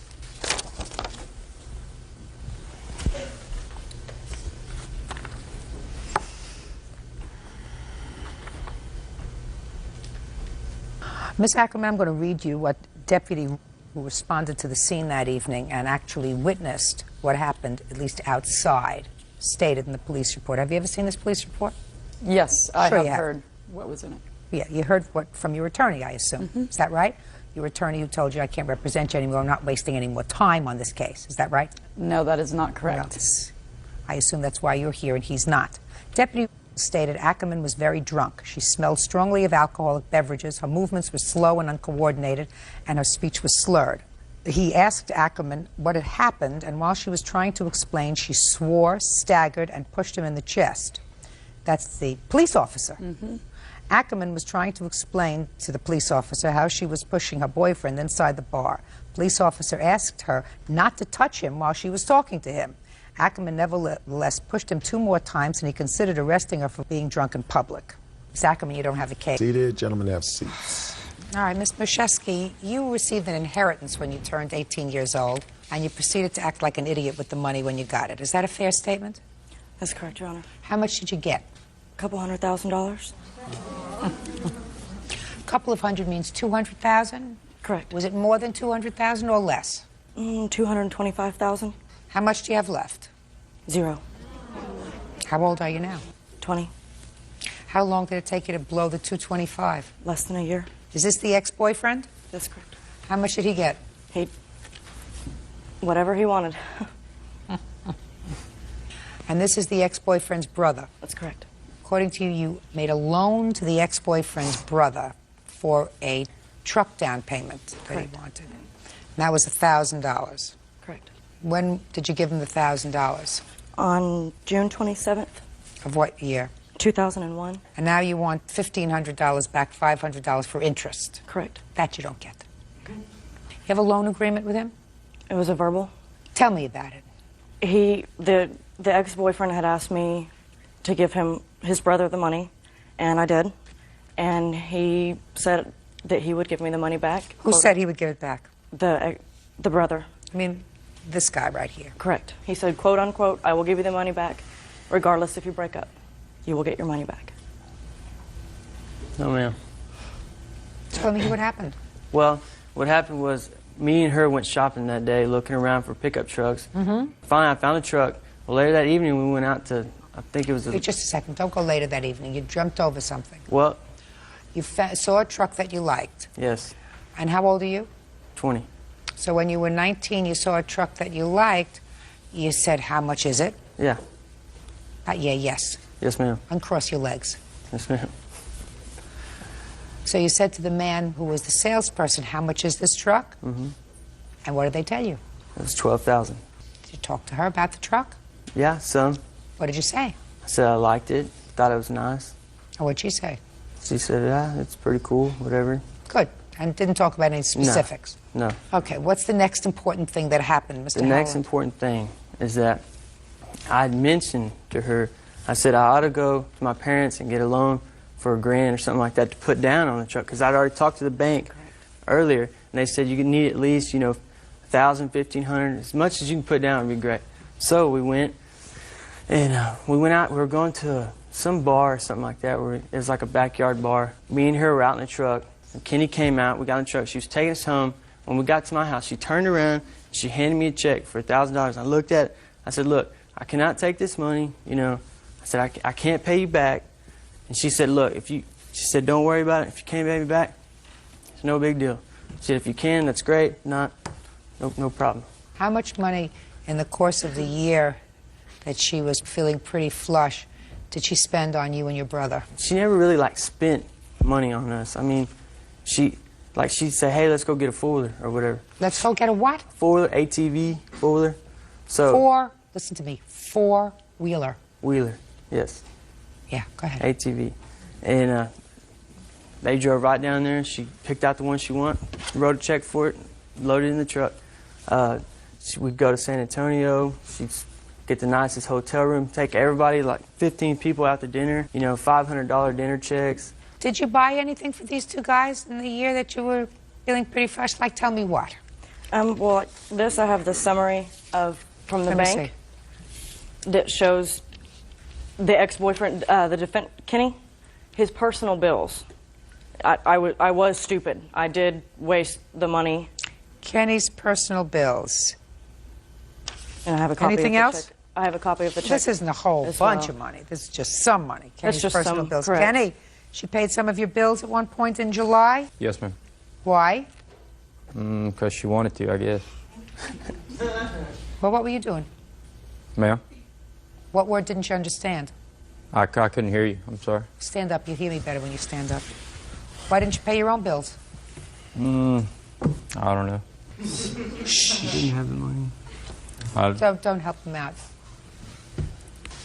You still have the truck? Yes, ma'am. She doesn't have any money left. Yes, ma'am. I mean, she was pretty stupid. Yeah, should have managed her money better, I guess. Right. If it would have been a loan, she would have made me sign a note or something. Sit down. Sit down. I didn't get there yet. I said, when you needed money to buy a truck, she gave it to you, right? Yeah. And now she doesn't have any money because she was really foolish. She blew it. But now she needs some help. Don't you think it would be nice for you to help her by giving her back the money she gave you? Well, yes, I would, but it's, I mean, it goes, it's a long line of how do I say it? Craziness, I guess. Well, why don't you tell me about the long line of craziness? One night, let's see, me and my brother went down to the beach, and constantly they were just, I mean, they were always fighting, always fighting. Well, me and my brother went down to this beach. It was a fishing trip, and only guys only. And she wanted to go, and she wanted to go, and Kenny told her no, so she was mad that she couldn't go. So while we were down, she called probably 300 times on the cell phone, you know, calling, just arguing and everything. This, I assume the story has a point. Yes, yes. Well, anyways, we get back to the house where she's calling, and she comes over at 3 o'clock in the morning, beating on the door. We let her in. She goes straight back to his room, jumps on top of him, starts hitting him in the head while he's sleeping. While he's sleeping. And then I go in there to break him up. She turns around, she drop kicks me right in the stomach. Yes. And so we asked her to leave, and then that's when they broke up. She never said anything about it. Why don't you get to the point of my question? That's the whole point. I mean, it's why should I help her out from all that? Because she helped you. That's why. That's what I asked you, sir. I said she helped you when you needed some help buying this truck, and now she's down and out and doesn't have any money. Wouldn't you think it was the moral thing for you to do? Yes, I do. To give. That's all I'm asking you, and you gave me a whole story that had nothing to do with my question. Okay. All I'm trying to do is to teach you at your age. Don't laugh because you look stupid. Do I? Yeah, you do. You do. You really do. That's cool. All I'm trying to do is to suggest to you that, you know, you have a long life to live, and there are certain things that moral people do, and there are certain things that people who are amoral do. Amoral means not moral, in case you didn't know that. So, and I'm suggesting to you that she doesn't have a legal case against you because I don't believe this was a loan. But right now, she's in a position where she blew her inheritance. Somebody probably worked very hard to put together this $225,000 that they left to her. So it seems to me, if you're a moral person, you will say, I don't have any legal obligation to pay her back, but I do have a moral one. Yes, ma'am. And if not, then you'll grow up to be a bum. Your case is dismissed. Thank you. Thank you. Parties are excused. You may step out. Well, I dated the defendant. He was emotionally as well as physically abusive. Just glad it's over and tired of the phone calls and harassment from her. He just used me for my money. It gets annoying when every time you pick up the phone and starts saying, where's my money, where's my... He disappeared. The week I ran out of money, just completely disappeared. I was worried. I bent down to kiss him. He turned his head, so I hit him. She's just crazy. I'm glad it's over with. I don't want to have nothing to do with her ever again. And now the next case. All parties in the matter of Walker versus Smith. Step forward, please. Office manager Charvette Walker is suing teacher Velma Smith for the cost to fix her car. Velma says the damage is Charvette's fault. Miss Walker, you're driving in your car and you see Miss Smith, who you know, she used to be your son's school teacher? Yes. And she evidently was having some car trouble. Correct. You pulled over and you said, what's the problem? And she said to you, my car is stuck. And she asked you if you could push her car so it was out of the intersection. Correct. Is that right so far? No, Your Honor. No, it's not. You didn't ask her to help you? Yes, but not in those words. I don't care if it's in those words. And I mean, I wasn't there. I'm giving you general. Can you help me? Could you help me get my car, push my car out of the intersection? Is that a fair statement? And according to you, you did use your car to push her car. Yes. And you say that your car was damaged. Correct. And you want her to pay for the damage to your car on the bumper and one of the lights as a result of you pushing her car. Correct. Tell me why she should pay for it. Because as we pulled up, she was standing out there flagging down traffic, and I did pull over. And she said to me that she had been standing out there praying that the Lord would send someone to help her, and that he had sent me. And I asked her, well, what do you need me to do? She was sitting it's like a highway. There's nowhere to park there, and she was blocking traffic.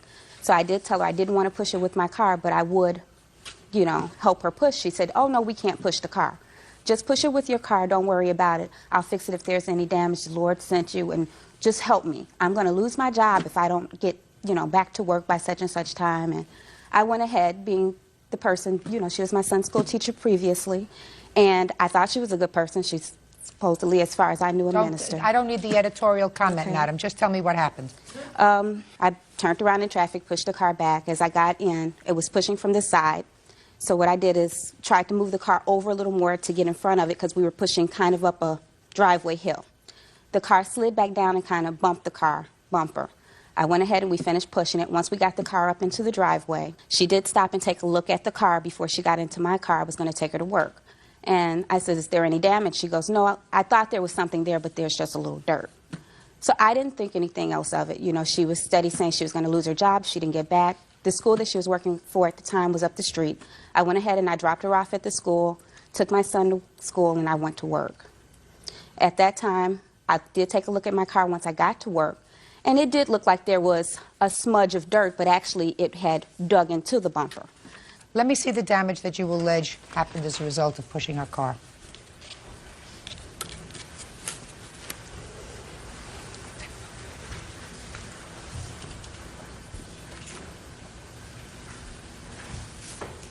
Now I'll hear you. She stops the car, and what does she say, and what do you say to her? She asked me what could she do to help. I told her that a passerby had been by, that we needed to get the car up the small slope. I did not state that I was going to lose my job or anything of that sort. Never told her that if there was any damage, I would pay for it. Ms. Walker knows that I'm a responsible person. Right. This is...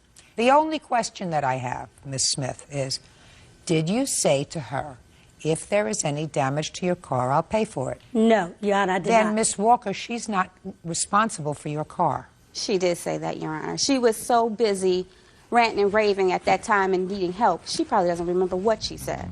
Judge Judy continues in a moment. I had an hour in between to get back to school. We're not talking about that, madam. You're skirting all around it. You're not teaching a class. Real cases, real people.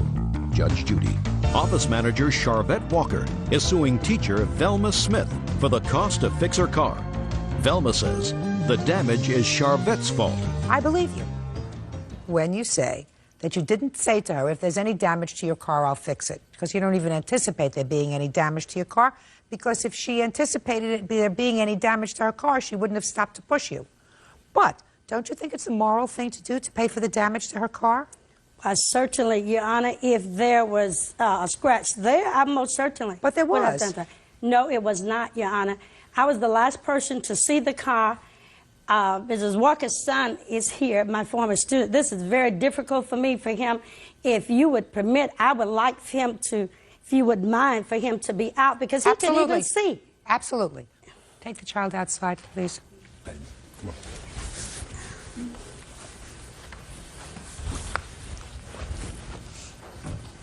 Okay? Your Honor, he could not see. I was the last person to see. He didn't see anything. He didn't see it. He was sitting in the back. I didn't ask him any questions, Miss Smith. Okay. All right, Your Honor. For a person who's standing here lying, this, if I may, Your Honor, is the same person who wrote this for me. May I? Sure. Ma'am. Ma'am. Okay. Yeah. Gives me something to do. Okay. Thank you. Thank you. I didn't know that. I didn't know that. Thank you. So she wrote you a lovely poem. Yes, go ahead. She's standing here lying, saying that I kept saying I'll lose my job. First of all, forget that. Okay. Forget that. First of all, Your Honor, her story is too inconsistent. When she called me and told me about the damage, it was on a Wednesday. This happened December the 13th, which was a Friday. And she called and said, I'm sorry to have to call you. If though that she knew I had to go back to school, I did not tell her that. I had an hour in between to get back to school. We're not talking about that, madam. All right. I'm saying to you, because you're skirting all around it, you're not teaching a class. I said to you, I believe that you did not say to her, if there's any damage to your car, I'll fix it. I am telling you that I believe that this happened as a result of pushing your car. Don't you believe it is the moral thing to do to pay her for the damage to her car? No, Your Honor, there were no scratches on the car. There was none. And I did put How long were you outside waiting for somebody to push you? 20 minutes altogether. What had happened to your car that caused the car to become disabled? I wasn't quite sure whether it was out of gas, and that is what I stated to Ms. Walker. So you don't know why, but your car just stopped dead in traffic? It just stalled, yes. Well, that's happened. That's pretty frightening. There are cars driving by you. That's pretty frightening. You're standing out there for 20 minutes. Nobody's helping you. Is that right? Yes. I just changed my mind. Judge Judy continues in a moment. I believe that you did tell her that if there was any damage to your car, I'll pay for it. Can I see the estimates for your car, please? Yes, you may. Your Honor, I have one other thing I'd like to show you, too. She did also send my dad a card for Christmas in regards to the fact that I'm sorry about your daughter's car. If she felt she did nothing, why would she send him a Christmas card stating that she was sorry? I don't know. Let me see it.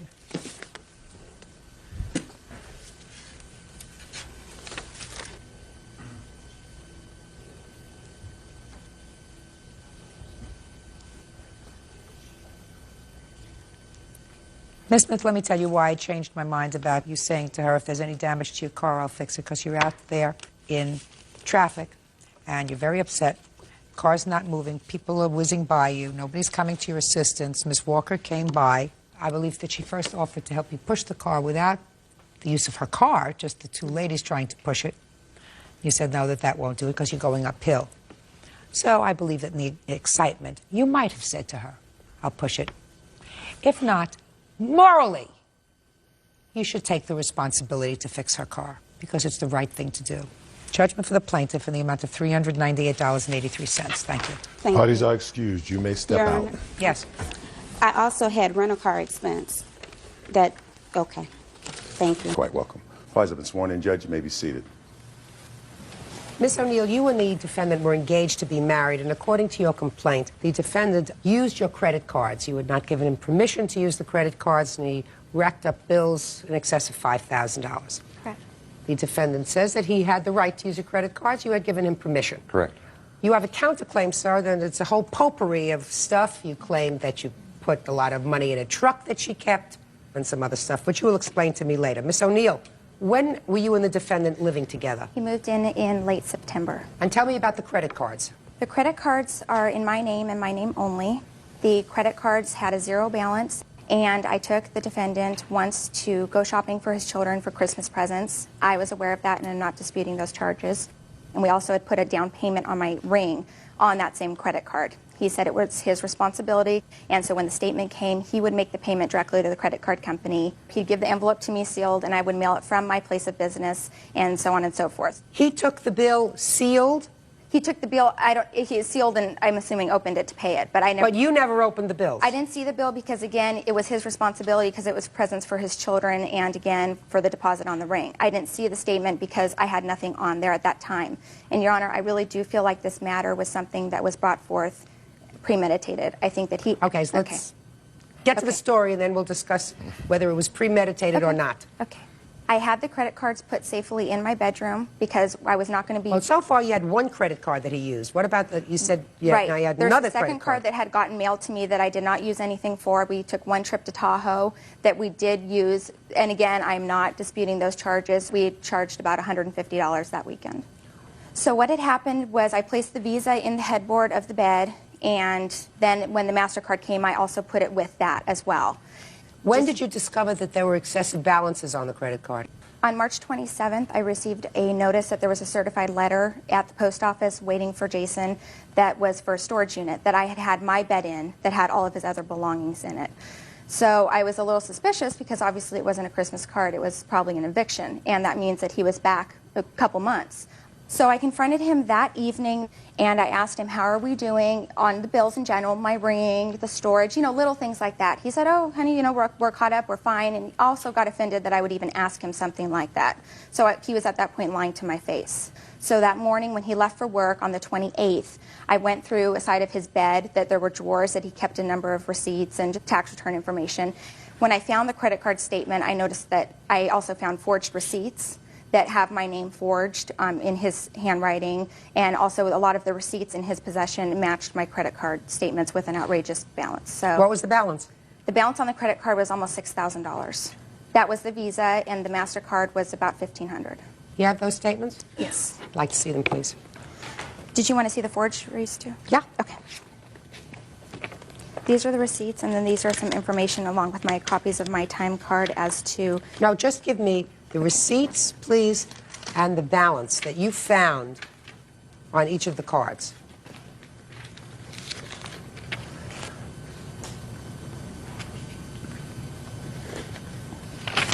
Am I correct that there was some cash withdrawals as well? Correct. And I've never made a cash withdrawal, and I don't know how he got the PIN, but my name's Aaron, and he had commented once before that he had called for insurance purposes on the truck, that he used my name, Aaron, and he thought it was kind of humorous that he could get information using my name. And so I'm assuming he might have used that method to obtain a PIN number, because I don't know my PIN. I've never used cash advance. Did you ever get a PIN number yourself? I never received one myself. I don't know if one was ever mailed, or because I don't use that. And Your Honor, on a lot of the forgeries too, he's misspelled my name. So. Okay, your turn. Okay. Your Honor, I have some proof here, some letters here showing that she did give me permission to use the credit cards. Mr. Valley, let's start from the beginning, sir. I want you to start with where you got the credit cards from, when you took them out and used them and signed her name. Your Honor, I used the credit that she gave me, the credit cards to hold in my wallet. There was nothing in, no coverage or nothing like that. She gave them to me when we go out at night and stuff like that. She didn't want to carry a purse, so she gave me her driver's license and her credit cards. Sometimes she'd have a little too much to drink or something like that. We're checking out, okay, and it's like, we're signing away, and she'll say, just sign the credit card. I didn't think this was a problem. I had no idea. I always had the credit cards in my possession, because when I first met her, she used to keep her credit cards in the freezer in a bowl of water, okay, yes, because she had using the credit cards too much. She racked up bills and stuff like that. Yes. When I first moved in, she says, okay, pay a minimum rent. Here's my credit cards. You pay off your credit cards, okay? And she says, well, I have a better interest rate, and that let's use my credit cards when we need them, as long as you pay me back. And I was making the payments. I was paying them back. There we go. As long as you pay me back. Yes. Okay. You see, you keep talking. Sometimes if I let you keep talking, and you stick both feet in your mouth. So, you acknowledge, sir, let me take your best case scenario, that you used her credit cards, but the agreement was you would pay for those credit card bills. Correct. So why didn't you pay them? I was paying them. I have proof here that I was paying them every month. How much were you paying? Okay, I was paying $140 a month. So therefore, Mr. Valley, you acknowledge that you owe her $5,000. No. Well, explain that to me, sir. Because either you took the credit cards, pay attention to what you just said, either you took the credit cards, as she says, without her permission, or you had her permission, but your agreement was that you would be paying a minimal rent and you would take care of all the charges on the credit cards. That's what you just told me a moment ago. So explain to me why you don't owe her $5,000. I was to take full responsibility of what I put on the credit cards, Your Honor. That's not what you told me, sir. Well, that's... I mean, how does that work out? You order 2 egg roll, you pay for yours and you don't pay for hers? No, Your Honor. You put gas in the car, you split that down the middle? How does that work? Judge Judy continues in a moment. Chevy pickup, when we purchased it, it was bone stock. No, I purchased the truck. He has credit worse than a 2-year-old. And later today, I apologized and I told her I was late on the payment and that I would get to it. She... Talk. Did you make March's payment? No. Real cases, real people. Judge Judy. Aaron O'Neill says ex-fiancé Jason Valley forged her signature to make unauthorized credit card charges. Jason says he had permission. Go ahead. If you look on the credit card statements, it shows her charges, then my charges, her charges, then my charges. I'm talking about your charges, which are in excess of $5,000, sir. Not her charges, the charges that you made, whether it be for gas or restaurants or anything else. Now, are you telling me now that your agreement was that you would split those charges 50-50? We never had that agreement, no. So your agreement was that you were supposed to pay the credit cards? For my charges, yes. Right. All right. So we just took care of that. Give a guy long enough, and he always just gets right in there. All right, Mr. Valley, now let's get to your counterclaim, sir. Let's start with this truck that you say she owes you money for. Back in October, we purchased a 98 Chevy extended cab four-wheel drive together. Okay? My financing wasn't going to be the greatest. She said, let's put it in my name. We'll get a cheaper finance rate. The Chevy pickup, when we purchased it, it was bone stock. It was no add-ons, no nothing. I purchased lift kit, all kinds of accessories, and when we broke up, she came to my shop saying, I want the truck. I said, that's not a problem. I will take my stuff off. I will put your tires back on, do whatever has to be done. No, I want it now. I said, well, I'd like to have my property. And she says, no, take me to court. Yes. Okay. We purchased the truck? No. I purchased the truck. He has credit worse than a 2-year-old. I purchased the vehicle myself. Who's making the payments on the truck? He was making the payments on the truck, which I also show that he was also delinquent on the payments for the truck. So I had to pay $500 just to get current when all of this happened. Who's making payments on the truck now? He was. Oh, I am. Now? Oh, I am. Okay. Is the truck in your name? Yes. Always has been. Did you ever make an arrangement with him that he would be reimbursed for any additions or any modifications that he put on the truck? No. All right. Now let's leave the truck for a minute. Did you enter some sort of a contest with him? Yes. All right. And that's the last part of your counterclaim, sir, that she owes you for half the prizes that were awarded to you as a couple from this dream wedding contest, which turned out to be not a dream wedding. Nightmare. So, tell me about that. We won gift certificates to different places like jewelry stores, and it was like $3,000 in gift certificates. Okay. You want to respond? Yes, Your Honor. The total for the gift certificates retail face value was $3,305. None of the gift certificates have been used. I have sold about half of them in retail value, and I have had $1,200 from those gift certificates, and I'm also showing that... Show it to him, as a matter of fact, first, before you give it to me. And I also have the original entry showing that it's all in my handwriting and my effort that was placed forth, and again, my effort to sell. But you won as a couple? Correct. All right, and you sold some of them, is that right? Right, and the ones I have remaining that I did not sell actually equal $50 greater value than the profit that I made on the ones I sold, and I'm more than welcome to hand them over to him now. Okay. Mr. Valley, you want the other half of the gift certificates? That's fine, Your Honor. Give them to him. Perfect. There's the photographer, $955, a caterer for $250, and then 2 vacations. One has a retail value of $475, and the other's unmarked, but I'm assuming is whatever. That's what he wants. He wants to sell it or he wants to use it. All right. Now, I think that we have resolved this matter. Mr. Valley, you owe $5,000 for the charges that you put on her credit cards that, according to you, you were supposed to pay for. According to her, you stole. I take your word for the fact that you had a permission, but you agreed to pay for them, so you owe $5,000. The vacation packages and the photographer, you have half the value of the gift certificates. As far as the truck is concerned, I find that there was never an agreement that you would be reimbursed for anything that you put in the truck. The truck is in her name. She is currently paying for the truck, so for the truck you get nothing. Judgment for the plaintiff for the amount of $5,000. Thank you. Parties are excused. You may step out. He really thought he was sneaky and that he would get away with stealing forever. It's her word against mine. And now the next case. All parties in the matter of Ritchie versus Morales. Step forward, please. Salesperson Tammy Ritchie is suing her sister, nurse's assistant Tristine Morales, for the unpaid balance on a car loan. Tristine says Tammy repoed the vehicle, so she's not paying. Miss Ritchie, the defendant is your sister. Yes. According to what I read, your sister needed a car. She didn't have good enough credit, so you co-signed a car loan for her. Yes. When was that? January of 2001. What kind of car was purchased? The 2001 Toyota Echo. And what was the amount of the car loan? Just over $13,000. And I assume your arrangement with your sister was that she would make the car payments. Yes. And maintain the insurance on the car. According to your complaint, she didn't do that. You repossessed the car. You took the car back from her. And now you feel as if she should pay you at least $5,000, which is the maximum allowed in this court because you're stuck with the car and the payments. Is that what this case is about? Yes. Okay. And your sister says she doesn't have the car, so she doesn't see why she should make the payments. What were the monthly payments on the car? $296. When did you repossess the car? April of 2001. She had not made any payments on it, so I had to. Yeah, I had talked to her first. When was the first payment due? I believe in February. Did you make February's car payment of $296? No, I didn't. Why not? I was behind in bills, and so you have no reason. The first payment that I was supposed to make, I was behind, and it was late. And I had told my sister I apologized that it was late, and that I would take care of it as soon as possible on my next paycheck.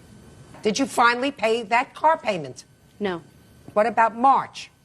And I'll No. ask you for proof of all of these things. So in March, you didn't make No, car I didn't payment. have the car in March at all. You had the car in She had April. taken the car away No, from me. No, she took the car back in April. No, she took the car away twice. The first time was in March. Then she gave it back to you. She gave it back to me after I had went and I apologized, and I told her I was late on the payment and that I would get to it, and she... Talk. Did you make March's payment? No. And then you took the car back in April? Yes, not Okay. Now, you don't have to say anything else. Your sister's a deadbeat. I mean, what do you want? Real cases, real people. Judge Judy. Tammy Ritchie says her sister, Christine Morales, owes for a car loan. Christine says Tammy repoed the car prematurely. What kind of track record did your sister have with you that would have said to you this was a smart thing to do? Well, it's my sister, and I wanted to help her. She has the 2 kids. She has a job. She said she couldn't get to work, and she was having problems. So she needed a brand new car? I wanted to get her a reliable car, something that she'd have the kids in, something that she can go to work in. How is she getting to work now? She bought a car. Really? When did you buy a car? 2 weeks ago, 3 weeks ago. Really? What did you use for money? My income tax return. What kind of car did you buy? It's an '89 Honda Prelude. That's what you should have bought before, not a brand new car. But the agreement was that she was going to take care of this car and buy a car. Let me see the papers on it, please.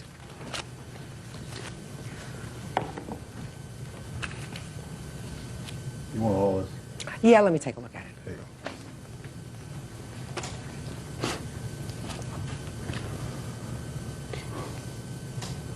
Well, what do you expect your sister to do with your debt, madam?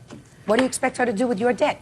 You know, paying the car and making my payments wasn't a problem. You It didn't wasn't. make the payment. The first payment was late, and You I didn't and make I made the the agreement payment. that I would pay her, and that wasn't a problem. When we made the agreement the second time around, I was making my payments. You didn't make February and March's payment. I made 2 payments. What do you expect her to do with this car now? It wasn't a problem for me having the car. It What? wasn't. She took the car away from me the No, second it was a time. problem, madam. If you didn't make 2 months worth I was of car making my payments... payments on the second time around. I was. She Pay took the car away attention. from me again. Oh, you know, I mean, are you stupid or what? If you don't make a February car payment and you don't make March... I made 2 payments in April. Show me. She has all the receipts. Show me. How much She did she give has you all in the April? receipts. And what happened was, for the first 2 months, the payments were not made. Of course. Okay, She so she didn't acknowledges have that. an insurance, and I put her on my insurance until she got her own. After I put her on my insurance, the insurance company told me she had like 6 points on her driver's license, which skyrocketed my insurance. I took her off my insurance and said, until you get your insurance back, until you get your own insurance, I'm not going to do this. I can't do it anymore. And that's when she just gave up and didn't want to pay anymore. I tried everything in there. What do you intend to do with this car? Well, if things go well today, I intend to take both the cars into to a dealership, turn them both in, and apply this as a deposit. Everything goes well today, I want to apply it toward a everything deposit. goes well, Miss Ritchie, is a problem. Because what you're asking me to do is to say, you probably will get this amount of money for your car. And I can't do that. I don't know whether it's going to be $3,000 or $4,000. I have no idea, and neither do you. I'm sorry, I do. I've looked into doing it. This is not something I've not done lightly. It's taken me a while to do this. The car payment right now, Blue Book's at $6,000, $7,000. The car's still owing about $11,000 on it. Okay, let me go back and check the Blue Book.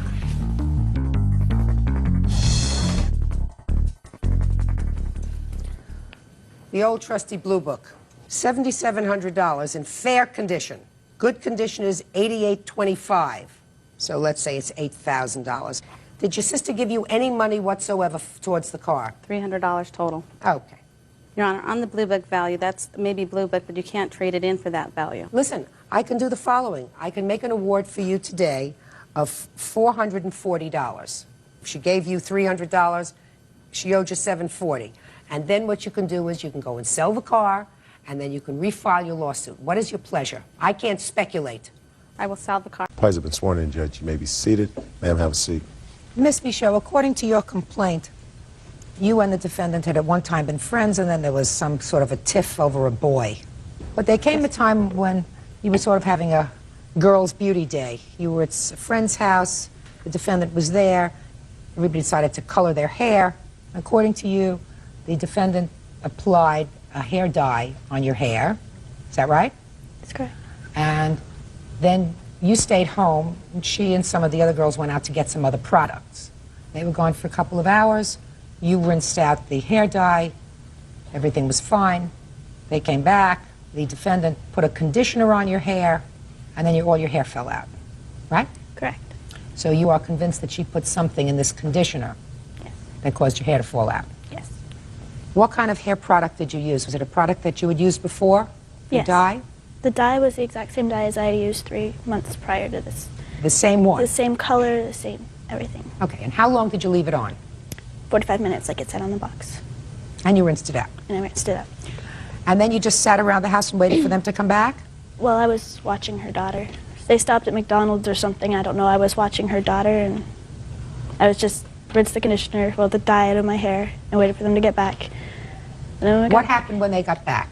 She came, and she had 2 little travel-sized bottles of conditioner. She gave one to Karen and one to me. She asked Karen to put it on her hair, and she told us to put it on her hair for as long as we could stand it.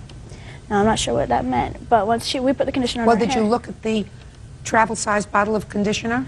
Yes. It was the exact same. I've used that conditioner before. It was the exact same kind that she was using. Right. And did you open it yourself? No. Who opened it? Danielle. Were you there when she opened it? Yeah, I was there when she opened it. And you had used that conditioner previously and nothing had happened? Correct. And you put it on your hair and what happened? I let it sit for a little while, and then it started to burn. And Karen went into the bathroom to rinse that conditioner because she had it on her hair, too. Step up here, please. You're Karen? Yes. Karen, when you put the conditioner on your hair, did it burn too? No. It didn't burn at all? Nope. Had you ever used that conditioner before? No. But you went to rinse yours out. Yes. Why? Because she said her head started to burn, so I was scared that it might have a reaction with my head, so I went to rinse my hair out, and I rinsed it out, and it was just conditioned. What happened when you went to rinse yours out? Well, I went into the bathroom to rinse it out, and I put my head under the drain. I was standing in the bathtub, and I looked down at my hands, and there was hair in my hands, but I thought it was just because I had dyed it, and maybe someone died, right? But then I came to the conclusion that when I dyed my hair, it was fine. When I rinsed the hair dye out, it was fine. All of a sudden, it started coming out in clumps, like the whole bathtub, the whole bathroom was covered in hair. My hands were full of hair. How long was your hair? Short, but... Okay. It didn't come out at the root. It came down to like a little stubble. And for 3 days, it just kept coming out more and more. Every time I washed it, every time I brushed it, it just kept falling out and falling out and falling out until I had a burnt spot in my head that would stretch about that far. Did you take the bottle of conditioner? No. Why not? Because the garbage had gotten emptied out with the bottle of conditioner in it right after it happened. Well, wouldn't it have been wise to save that bottle? Once you saw all your hair falling out in the drain. It did cross my mind, and I went to look in the garbage, but it had been emptied already. Who emptied it? Karen. Where did she put it? Oh, I had emptied the garbage can because we had dyed our hair and used the same garbage can. So I have a 3-month-old downstairs, so there was like all the chemical stuff in one garbage can. So after we had put our conditioner out and it started to smell, I took it out, tied it up in a bag, and put it in the garage outside. Okay, so there was no reason why you couldn't go get that vial from the garage outside, right? Right. Well, why didn't you think about doing that? Because I wasn't really convinced yet that she had done it. Like, I was suspicious, but I wasn't really convinced that she had done it. Okay. So now you're having a reaction, and your hair is coming out in clumps as you're rinsing it out. Mm-hmm. And you're not convinced that she did it. What convinced you, according to you, that she had done it? Well, once I stopped to think about it, she's cut my hair before, and it looked not so great. And she went to Karen and to my boyfriend Brian and said, well, I cut her hair like that so she'd look stupid so Brian wouldn't want her. And not only that, but a friend of ours was sleeping on the couch one night, and she said she was envious of her hair. Just a minute. Is this something that you heard or that somebody told you? Well, she said it to her. What did she say? She said that Nicole asked her to cut her hair, and she cut her hair, and she said that she purposely messed it up because Brian told her to do it, to make her look ugly. Now, did you go to the store with her? Yes, I did. And how many other people went to the store with her? It was me, Danielle, and Jamie, who is a friend of ours. He was at the house that night. What store did you go to? We went to Walmart. Were you all together? Yes. Were you all together when the conditioner was purchased? No. Me and Jamie took some of the stuff that she wanted to buy. She said she wanted a phone card for her phone. So we went to the electronics section to get her phone card while she was purchasing everything else she had bought that day. Who carried the bag with the conditioner and all the other stuff? Danielle. Now, when you got back, who took out the conditioner bottles from the bag? Danielle. Did they look exactly the same? Yes. Was there any indication that either one had been tampered with? No. Did you see both bottles? Yes. They were both the exact same bottles? Yes. Travel size conditioners. Same kind, everything. So when they were taken out of the bag, do you remember this when she took them out of the bag? No, I wasn't there when she took them out of the bag. Like, we had everything set up in the bathroom, but the problem was I have a 3-month-old, so we couldn't all just be in the bathroom at the same time. So she went downstairs first, and I went downstairs. Jamie was already downstairs, Nicole was already downstairs because she was there. We had just gotten back. I went into the bathroom. The bottles were already out of the bag. They were on the counter. She grabbed one. She said, here, you got to put this on your hair. You got to put it on your hair dry, like instead of having the water in it. So I'm like, okay. So I put it on my hair. No big deal. Just left it in my hair. How many other items were purchased that day? There was the 2 bottles of conditioner, a phone, 1 or 2 phone cards for cell phone, a prescription, I don't know what it was though, from the pharmacy. And hair dye, her hair dye. Whose hair dye? Danielle's. You didn't see any purchase of any hair remover or anything else, did you? No, I just know what she said she had to pick up. Judge Judy continues in a moment. Did either of the 2 conditioners smell any differently when you put them on? Not at first, but once we put them on our head, then my hair started to smell like if you were to light someone's hair on fire. And later today, we ended up filing a police report on Amanda Sheppy because she threatened to kill me. Well, did she threaten you before or after you didn't pay the rent? real cases, real people. Judge Judy. Nicole Michaud says Danielle Faria tampered with her hair conditioner, causing her hair to fall out. Danielle denies the charge. Well, Danielle, I have one question for you. Did you dislike her enough to put something in that conditioner that would cause her hair to fall out? No. No, ma'am. What do you think might have caused her hair to fall out? I'm not sure, but as soon as it started happening, I was the one who was on the phone to the hair dye company and to the conditioner. Karen was there when I was on the phone with them. I asked them, I said, this is what's happening, what can we do? Is that true? Yes. They said nothing. They said she must have just had an allergic reaction or something, because on every hair dye, the pamphlet where you get the gloves, says do a 48-hour allergy test. Yeah, but she had already used this hair dye according to her before. True. Okay, but you actually got on the phone. Yes, I did. Did anybody suggest that you get the little bottle and find out anything about the bottle? Well, no. The actual hair company that we used, the actual product, they were closed. Like when I called, this was at probably like 10 o'clock at night, they were closed. So I called L'Oreal, which was the product that I used, just the number off my box, and they're the ones who told me this, and they said just make sure she doesn't brush her hair or whatever. And the conditioner didn't even cross my mind, because conditioner, you wouldn't think it would do anything. You told her to put it on and leave it on as long as you could. Mm-hmm. Did you tell her that? Yes, I did. Why? Just because that's what the lady at the Walmart told me when we were shopping. I didn't even remember, I didn't even think of getting the conditioner until we had talked to the cosmetician, whatever she's called, in the Walmart, and she had said that because Nicole wanted to dye her hair black, then put blonde peroxide streaks into it. So I asked her, I said, well, what can we possibly use I know her hair is going to be damaged either way, but what could we possibly use to at least save it a little bit? And that's what she gave me, was those 2 conditioners. You know what your problem is? what you think, Nicole, may have happened. It is possible. But the one thing that you would have had to establish that Danielle did something purposefully to you is to have saved the bottle, right? Yes. Wasn't put in a trash compactor, it was just outside in the trash. All you had to do was open up the trash, dig in, find both bottles, because you don't know which one is which. You would have had both bottles. They could have been tested to see if there was anything in there. Did either of the two conditioners smell any differently when you put them on? Not at first, but once we put them on our head, then my hair started to smell like, if you were to light someone's hair on fire, that's what it started to smell like. The entire basement smelled like burned hair.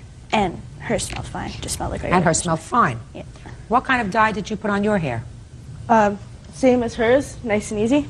Were you planning on putting blonde streaks in your hair? I was, but I hadn't gotten that far yet, because she had given me the conditioner and said, if you put this on your hair, then it'll stop it from dyeing when you put the blonde streaks in. And so I did. Do you understand what the problem is? I mean, what you're accusing her of is a serious, really a serious assault. Tampering with a product in order to cause danger to you. I don't know if that's true. I mean, she purchased the product. There was no indication that they were tampered with before it was put on your head. Is it possible that she went into the store, purchased these 2 vials, went over to a different area, picked up a hair remover, poured some out somehow, right? Filled up your bottle with, or part of your bottle with a hair remover. I mean, is that possible? I think it is. It's possible. It's unlikely that somebody wouldn't have seen all this activity going on in the store, right? It's true, but we never really asked anybody in the store if they'd seen anything weird. Well, if you never asked anybody, then that's your problem, because you're suing her. You go into the store and you ask a question, and you get the evidence. The proof is in those little bottles. But before I'm prepared to say that this young woman committed a felony, which is really what you're talking about, because that would have been a felony, I need more proof than that, and so does every other court. I think you look terrific. And it's going to grow. It's a style, anyway. Still have the same boyfriend? Kind of, I guess. We still associate. Okay, good. All I can tell you is, Miss Faria, if you did what she thinks that you did, if you did, that's a terrible thing. Unfortunately, she can't prove it. Thank you. Thank you. I just excuse you. You may step out. Danielle has a way of getting in and making everything look like it's okay for a little while, and then pushing everybody out and ruining everybody's life. Nicole has a way to turn everything. She's a drama queen. She screams it for attention, and she'll do anything to get it. I'm not going to let her touch my hair anymore. And now the next case. All parties in the matter of Nicklin, Sheppy, Peterson versus Dingman. Step forward, please. Carrie Nicklin, Amanda Sheppy, and Emily Peterson are suing former roommate, 19-year-old student Lisa Dingman, for breaking an apartment lease. Lisa says she broke the lease because she received a scholarship to go to another school. All right, not a very difficult case. You ladies all went to college together. You decided at some point that you wanted to, the following year, live together off campus in an apartment. And you found a 2-bedroom apartment, and the 4 of you signed a lease. So far, am I correct? Yes. At some point, you decided that you were changing schools. Yes. And you were going to be living in another city, and were not going to avail yourself of this apartment. Yes. Your lawsuit wants rent for 2 months, her share of the rent for 2 months, when you did not find another roommate. A month and a half, we're asking, and the $100 to change the lease. When you leased this apartment, it was from what month to what month? The lease began on August 17th of the year 2000, and it would go to the following date of the following year. And it started when the school year starts. Right, a few weeks before school started, which was convenient for us because we started practice early anyway. What kind of practice? Cross country. Cross country? Running. Running. Yeah. All of you were on the team? Yes. But it's not easy to find a roommate during the summertime because school isn't in session, but you have to rent this place for a year. Is that right? Yeah, and Lisa had only given us 3 weeks' notice.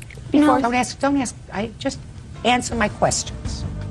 Judge Judy continues in a moment. Well, do you think that this is reasonable? After what they put me through, no. I'm not interested in what they put you through. Real cases, real people. Judge Judy. University track team members Carrie Nicklin, Amanda Sheppy, and Emily Peterson say former teammate and roommate Lisa Dingman owes them for breaking an apartment lease. Okay, I've had kids who are in college, they have to rent a place for a year, even though they're not using it for the whole period of time. Is that right? Okay. So, and people aren't there before so that, you know, you could fill in immediately. You have to wait until people start coming back and looking for another place to live. Now, why don't you think you're responsible for this month and a half and for, according to the plaintiffs, the $100 that they had to pay in order to change the names on the lease? Because when this started, I did offer to pay the $100 to change my name, but they have put me through a lot of stuff. We ended up filing a police report on Amanda Sheppy because she threatened to kill me. And Carrie Well, Nicklin. she threatened you before or after you didn't pay the rent? This was before. We had a meeting at Emily Peterson's house, and I brought along a list of options that I said that I would be willing to help them to help this situation out. Well, what kind of options did you offer? I offered that they can go with the three of them, and the monthly rent would go from $720 to $620, and they would each only have to pay $26 extra a month. Why should they have to pay anything extra? Because I was offered a scholarship to go to another school. Yeah, but they're not responsible for that. You are. Okay. Another option that I gave them was that if they wanted a fourth person, I would be willing to find them a new roommate, and then I would pay the $100 to take my name off of the lease, and I would pay $100 to put somebody else's name on the lease. And they would not agree to that either. Well, that's reasonable that they wouldn't agree to that. I assume when you rent a two-bedroom apartment, that means you're going to be sharing a room with somebody, and they want to be able to choose somebody that they are compatible with rather than having you go out and find somebody that may not be somebody that they can live with. Judge Judy will continue in a moment. Do you think that this is reasonable? Well, I felt that if I left it up, like if they were to find another roommate, and I did not help out and all, that they would drag this on for the whole year, and I wouldn't be able to afford to pay $100 a month living someplace else. Of course, you're absolutely right, but they didn't do that. They found somebody almost immediately. They did not inform me of that. Well, but they did. Certainly when you received the summons to appear in court, you realized that it was just a month and a half, that they were out your share of the rent, so they found somebody immediately. Yeah, when they first were going to summon me to court, it was for $665.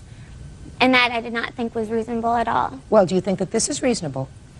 After what they put me through, no, I do not. I'm not interested in what they put you through. $370 is a month and a half's worth of rent and $100 to change the name on the lease. Yes. Is that right? Yes. Lovely. Judgment for the plaintiff in the amount of $370. Parties are excused. Miss versus Mosley. Parties have been sworn in, Judge. You may be seated. Young folks, have a seat, please. The mothers were not at this birthday party, is that right? That's correct.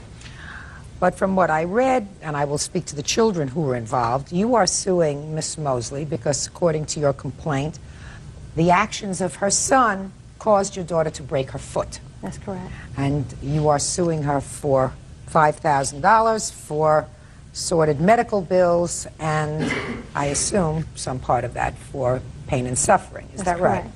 Well, I have to figure out what happened. So I'd like the two of you to have a seat, please, while I speak to the children.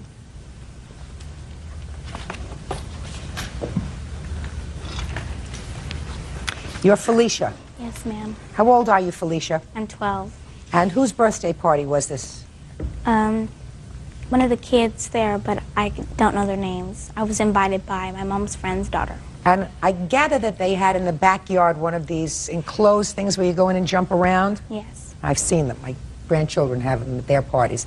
And there's walls all around it. And kids sort of go in, they take off their shoes, and they jump around like crazy. Yes, ma'am. Is that right? Yes, ma'am.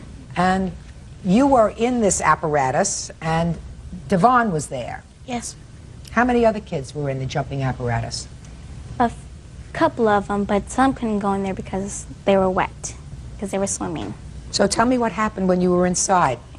Let me see. When I first went in there, I was jumping around, and Devon kept pulling me over, pushing me down and Rachel down. I told him to stop, and he just kept on doing it. And then I told him to stop at the point where he stopped. Then what happened was he started saying, like, I want to pick my pillow, I want to jump on my pillow, and I love my pillow like an armadillo and things like that. And then he started... He was just being a boy. Yes, and then what happened was he was jumping on top of girls, and he was on top of girls, they were asking him to get up and all that stuff. And then other girls, they just didn't pay attention, they didn't let him off. So what I did was I dragged him off saying, get off of her, because it's not fair that he was on top of her. So you went over where he was involved with another child, and you physically pulled him off. Yes, I said, get off of her. No, listen to me. You physically pulled him off. Yes, I did. Okay, what happened next? And then what happened was he started doing it to me. And then what happened was... What do you mean he started doing what to you? He started jumping on top of me. Okay. And then he started to do it more, and I told him to stop. Then he got on top of me and said, how come my pillow has such soft legs? I said, get off me. And then he started saying that, how come my pillow has such a big butt? And then I said, just get off me, back up before I slap you. It didn't feel right. He just was talking about my body and saying this and that. And then it just got to the point where I got mad and I hit him physically. And then... Where did you hit him? Hit him on the back, trying to get him off me. He was on top of me. I was trying to hit him on the back, right? Because I got so sick of it. I went to go get a drink of water. I stepped out the apparatus and I went to go get a drink of water. And there's so many kids, you know, I didn't notice that he was still in there. Then he was in there, and I said, oh, not you again. And then he said, I want to rape my pillow. I just looked at him like disgusted at him. And then what happened was some of his friends or some other friends, guys came in. By this time, there were a lot of people in there. Yes. Ah, okay. Because we started out with just a few, now we got to a lot. There were a lot of people in there. Yes, ma'am. And you're still in there? Yes. Okay. You haven't gone out for your drink of water yet? Yes, I have. Did you go out and come back? Yes, because I didn't notice that. Just a second. So you went out and got your water, and then you came back. I didn't realize that he was in there, ma'am. Don't tell me what you realized. You went out, you came back. Yes, ma'am. Okay, and then what happened? And then what happened was his friends came in there, and then they started, like, tackling me and pushing me down, kicking me, punching me. And then I was just, like, on the balloon floor, and what happened was I got kind of fed up, and I got mad, and I started hitting them back. And then what happened was I got mad at a full adrenaline force. I just started hitting them back. And then I started hitting them back. And then okay.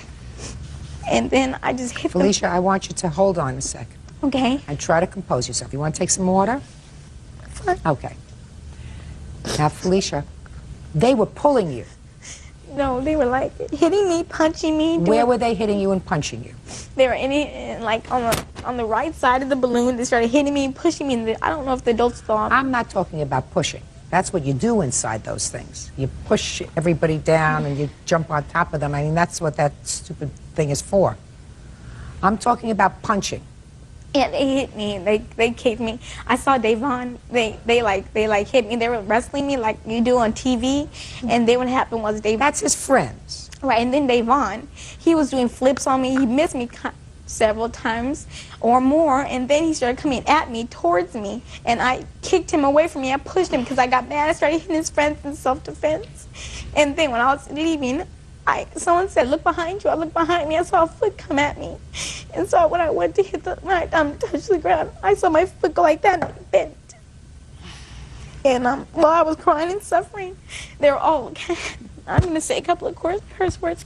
Will you allow me? They were saying this is in trouble and call the ambulance and all that stuff and just making fun of me, laughing and just saying derogatory remarks at me.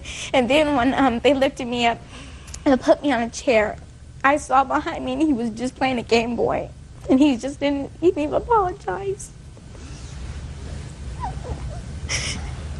And you got hurt and you broke your foot. Yes, I had to get surgery. Okay. Let's hear. Well, everyone in the jumper was wrestling, and she came in and she asked could she play. So we started playing, and then, like, she got out because she said she didn't want to play anymore. And she came back in, and we were all wrestling, and we were having flip contests, and I accidentally hit her because she was in the way. And then Who were you wrestling with? Well, the guys were wrestling with the girls, And then I stopped wrestling with her. I started wrestling with my cousin. And I pinned my cousin on the ground. And then she came over and she dragged me and she said, get off, and she kicked me. And then everyone else started wrestling again. And like there was water and soap on the ground from the kids who were swimming. So it was slippery, and she was leaving, and I slid and I hit her. And she fell out and twisted her leg. Well, when you slid and hit her, is that the exact moment that she fell down? Yes. So you did, in fact, kick her. Yes. And according to you, it was a little bit of an accident. Yes, it was. Maybe. Judge Judy continues in a moment. Anything else that you would consider sexual? What does that mean? I was thinking. Well, think harder. Real cases, real people. Judge Judy. 12-year-old Felicia Hunter says 11-year-old Devon Miller broke her foot while clowning around in a jumping apparatus. How many times did she hit you? I'm not talking about playing around and pushing. I'm talking about hitting you. About twice. And how many times did she pull you off this other girl that you were on top of? Just once? Were you annoyed with her? Kinda. I stopped playing with her. But you were annoyed with her. Did you think she was acting like a jerk? Yes. Why did you think she was acting like a jerk? Because I wasn't playing with her and she just started hitting me. Because she was interfering. Is that right? Yes. So you thought she was butting into your business? Yes. I have a couple of other questions to ask you, Devon. So far, you've been very honest with me, which is in your favor. Were you saying anything to her about sleeping on your pillow? No. And did you say anything to her like I that? didn't say anything to her. I told my cousin that she was my pillow. Okay, but when you're playing, you're not whispering that to your cousin. You're sort of saying it loud, right? Yes. So she was right there, so she heard you. Devon, right? Yes. So far, you're doing okay, Devon. Don't let me down now. Did you say anything, Devon, about her having a soft part of her body? No. Nothing else about raping your pillow? No. Anything else that you would consider sexual? No. What? What does that mean? I was thinking. Well, think harder. You don't go to jail for this, Devon. This is just the time for honesty. Okay? So let's hear. No. Nothing else? Nothing. Did you say anything to anybody else there about her of a sexual nature? No. You knew her from before this party? No. Or was it the party the first time you ever saw her? First time. Really? Did you know the other kids at the party? Not Some of them? everyone. What did you think of her, Devon, when she first started to play with you? I thought she wanted to play because we were all wrestling and she just started playing. Now, Felicia, why did you go back into the jumping apparatus when you left and went and got a drink if it was unpleasant in there? I didn't notice that he was in there. I know what these things look like. Unless there are 50 people in there, then you notice somebody is in there. Or you look if somebody has made your life unpleasant. Yes, ma'am. Right? Right. You know, you're 12? Yes, ma'am. So you're smart enough. If somebody's made your life unpleasant in there, you look. You say, I'm not going back in there because those guys are acting a little too wild. Because they were all acting a little wild. That wasn't my fault. Right. Okay, now I'll see the moms. No, I want your kids to stay up there. If you can stand, can you stand up on your foot, Felicia? I can't put any weight on it. No, I mean, but can you stay with your mom? Yeah. Or you want to sit down? I'll stay. Okay. All right, so you got to the party, took her, she was x-rayed, foot is broken. This happened late August, is that right? Right. And you have substantial medical bills? Yes. Okay. Do you have health insurance? Yes. What were your unreimbursed medical bills? Well, to date, Your Honor, our medical expenses are approximately $9,157.92. And I don't know if that is the extent of that. $9,000 if you have medical insurance is not going to be your bill. Well, yeah, that is the total. That's the total amount of bills that have come into the It's not what I'm talking about, Ms. Okay. Hunter. 20. Okay, You I have insurance. That's correct. And you are going to use your insurance because that's what insurance is for. That's correct. What kind of plan do you have? 20% of the contracted fees. Mm-hmm. Plus a $250 deductible. Okay, let me see that, please. Which, what, the bills? I want to see the bills in your contract where it says that you're responsible for 20%. Okay. Here are the bills. And this is a summary of our medical plan, and this is the plan that I'm under. I circled it.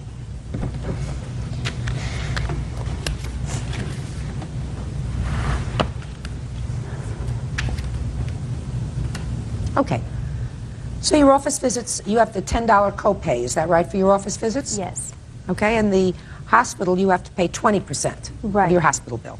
Right. So you had a hospital bill of $7,262, is that right? That's correct. And then you had orthopedic surgical? Mm-hmm. Was that done at the hospital or the doctor's office? The doctor's office. That was for the cast. Is your portion of that $10? You don't know that? No.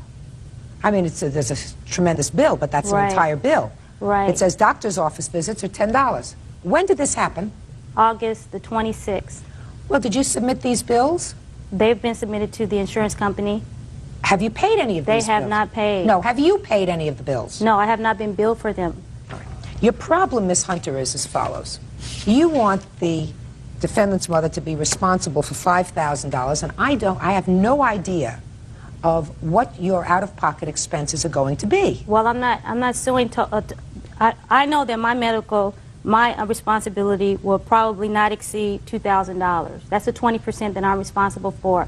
Now, beyond that, I'm suing Ms. Mosley for punitive damages for what the injury that her son has caused my daughter. No. Listen to me. There are certain things that children do that I believe that their parents knew or should have known that they had that kind of propensity, and they allowed the child to, for instance, have access to a weapon, have access to a gun, have access to a knife, have access to certain things, then they are responsible.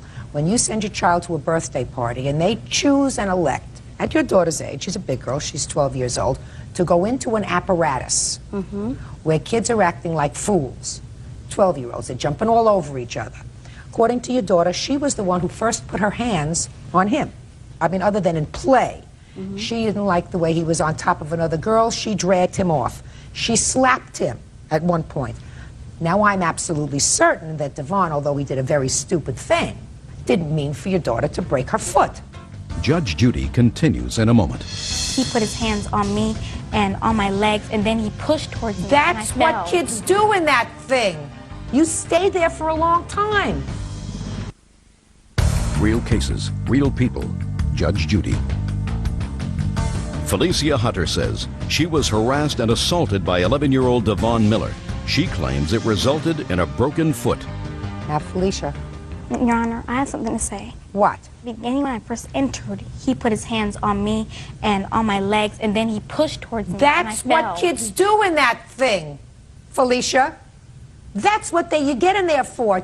You stay there for a long time.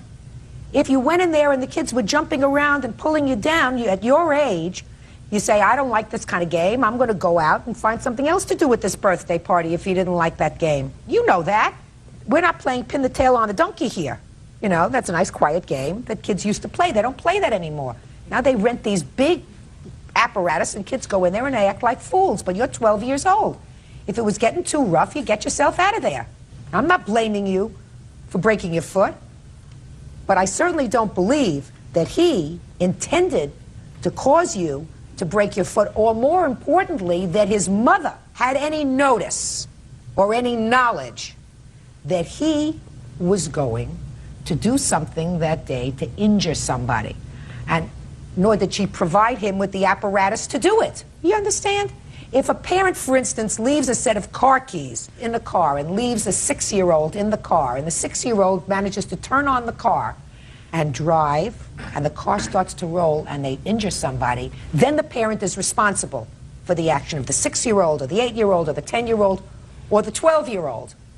But in this case, what proof do you have that this woman had any inkling that her son was going to do something like that? Well, I don't, but she is responsible for the actions of her child. Just a second. There you are right to this extent, Miss Hunter. There's no question that Devon here gave her a little nudge when she was getting out of the jumping station, right? You say it was an accident, you slipped on water. I'm not so sure, Devon. Judge Judy will continue in a moment. I believe that Miss Mosley would be responsible for your unreimbursed medical bills. He caused the damage. Somebody's got to be responsible for out-of-pocket. And I believe that that should be Miss Mosley. But you don't know what your out-of-pocket is yet. We're going to do this. You wait until you get a statement as to what your insurance paid. Okay. Ms. Mosley, you will be responsible for any unreimbursed medical bills. I can tell you both that you should be able to handle this without coming back to court and say, here are my bills, here are the checks that I was given from the insurance company, here are the outstanding bills, you cover them. Okay. If you can't do that, I'll dismiss your case without prejudice. You can come back to me with the bills and I will order her to pay that. Do you understand? So let's be perfectly clear. You're suing for $5,000. There is no way that I am going to award you punitive damages against Miss Mosley because there is no indication that she knew her son would be involved with that kind of physical activity on that day. Okay. I do, however, believe, as I indicated, that between the two of you, you should not have any out-of-pocket expenses. Okay. Your daughter wasn't too smart. She's not blameless in this thing. She stayed there. She participated in the frivolity, right? Yes. She did put her hands on him. Yes. So I don't believe that either one of these two kids entered that arena that day intending that she end up with a broken foot and all that surgery that was required to make her whole again. Okay. So do you want me to enter an order that, Miss Mosley, you will be responsible for any unreimbursed medical bills as they are presented to you? Yes. Good. That's all. We'll prepare an order that the defendant shall be responsible for any unreimbursed medical claims arising out of this incident. Calendar in the matter of Griffin versus Moore. Thank you, Bert. Parties have been sworn in, Judge. You may be seated. Folks, have seats. According to your complaint, you and the defendant met when I believe her husband and your son were incarcerated together. Yes, ma'am.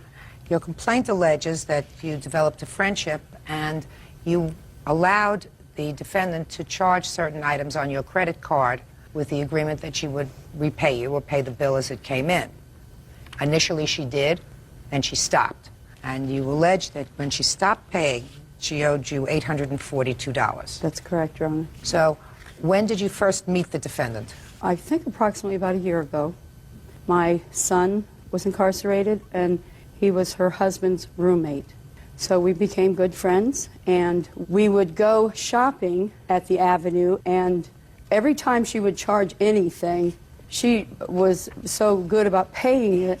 I mean, it was probably most of the time before it even became due. When my son got out of incarceration, she had a type of attraction to my son. It became almost impossible for me to have conversations with her because I did not want to be in the middle. Your Honor, that's not the truth. Just a second. And after a lot of harassing phone calls, I had asked to quit because I couldn't take it anymore. Then at that time, she refused to pay for what was left to be owed on my credit cards. What was left? This is the deposits of as far back as we started this. These are all that she's charged, all she's paid. What she owes is left.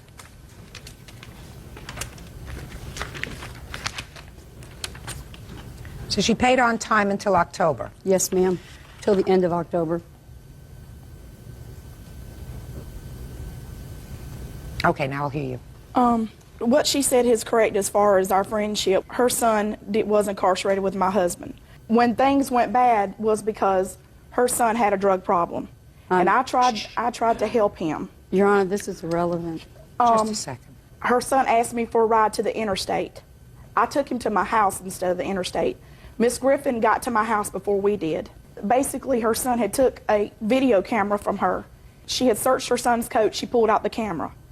So then she left, and her son was still there with me. I then took her son to his girlfriend that lived in Charleston, and that's when his mother, she turned against me. She told me our friendship was over because I tried to help her son. What date was that? Ma'am, to be honest with you, I'm not sure. Okay. She says that you did not pay the October bill, which Ma'am, is $800. I have a check. Which is $800. Listen to me. Okay. Which is $846.05. Yes, ma'am, I understand the October bill. Okay, let me see. And I'm not denying that there were credit card charges. There were. I have a check from State Street Bank that was given, that it was a 401k check that I received from my employer.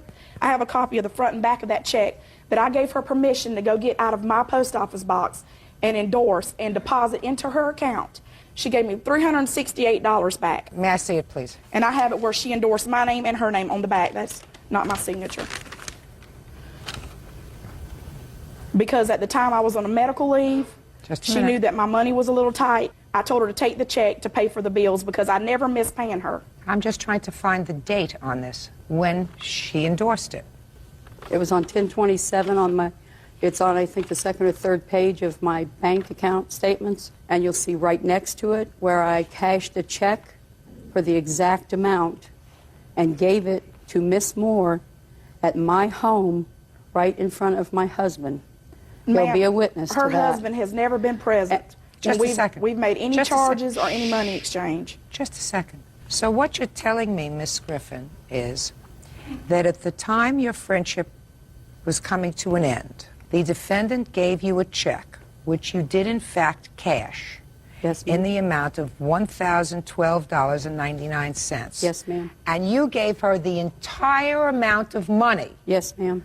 Doesn't make sense to me, Miss Griffin. That weekend, Miss Moore came to my house. Yeah. I gave her the full amount of cash, handed it to her. Right. She said she wanted to give me $300 because she had a rainbow rental or something that was pressing and had to be paid. And she said when she got her check on Tuesday... Let me see the rest of her papers, please. When she got the rest of her check on Tuesday, that she would take care of the rest of it. Your Honor, I could have... And the whole time Miss Moore was out on disability... Just a second. I could have cashed that check myself. I cashed her check because she did not have a bank account at that time. I took care of things for her. She had some drug problem, and she tried to commit suicide.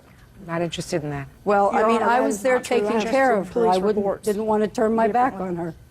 Your Honor, that is... Were there any witnesses present to the transfer of this $1,012 to Miss Moore My on the husband, 27th? Michael Griffin, was there. See here? Yes, Your ma'am. Honor, he There, was never Michael. present during any of these things. Just a second. It was just me and her. Go ahead. Mrs. Moore wanted to meet with my wife at our home because whoever she was seeing for therapeutic reasons told her to come to closure between Kevin and Nancy. And I was standing right there in my bedroom. She was sitting in the blue chair to the left of my bed when Nancy handed her $1,012 and change, and Rebecca handed her back $300 to deposit in Nancy's account. No, ma'am, that is not true. Mr. Griffin was never Now, present just a during second. any of these transactions. Just a second.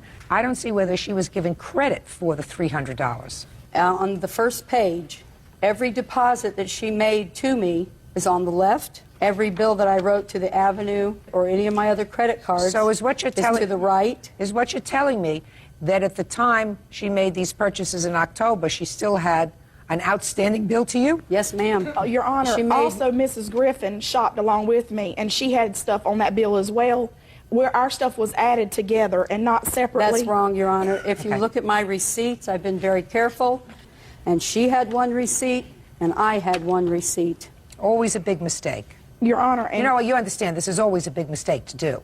Yes, ma'am, I do. Okay.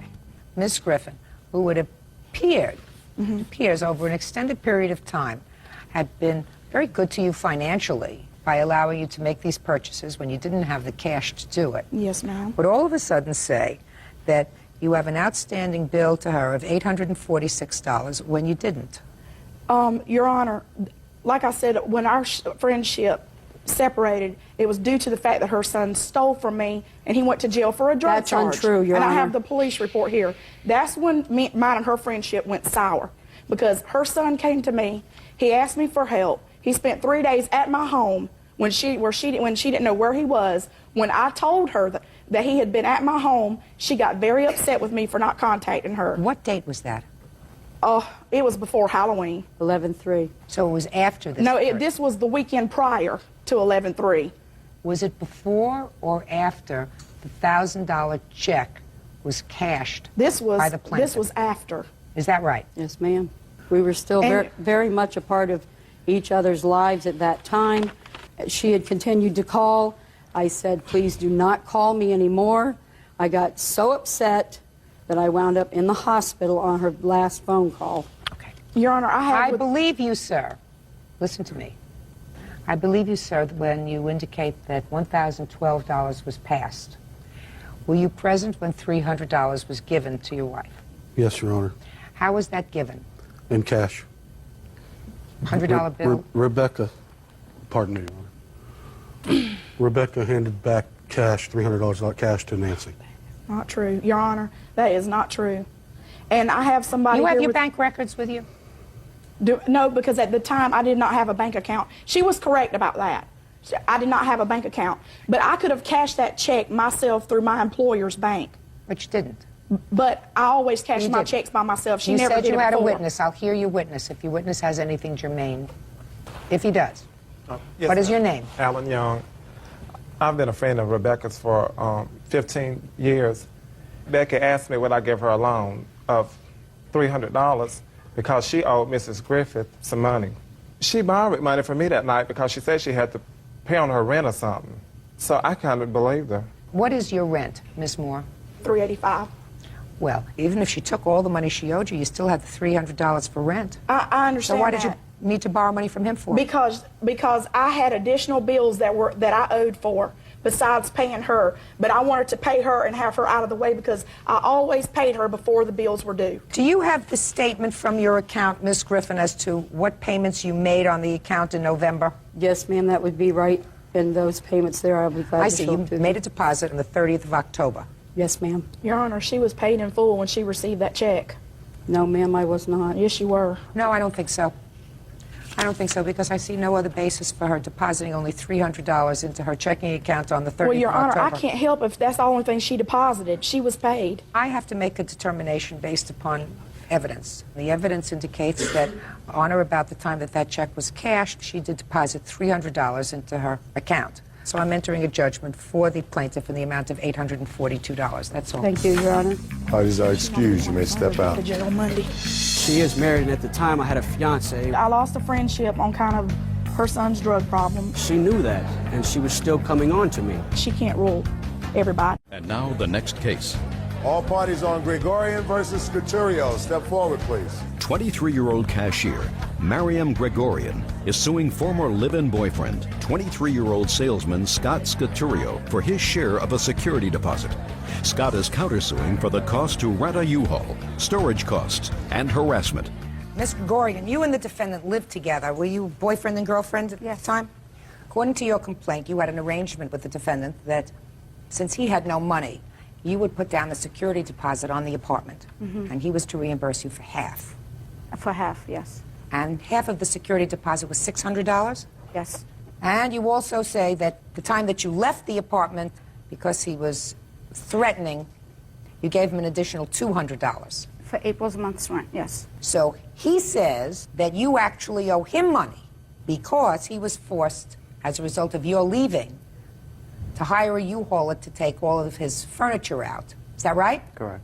And that was not the agreement, that you were going to reimburse her for half of the security deposit. Your agreement was she would pay for the security deposit, first, last, etc., and you would pay for the household furnishings and all of the household appliances. Correct. Right? Correct. When did you move in together?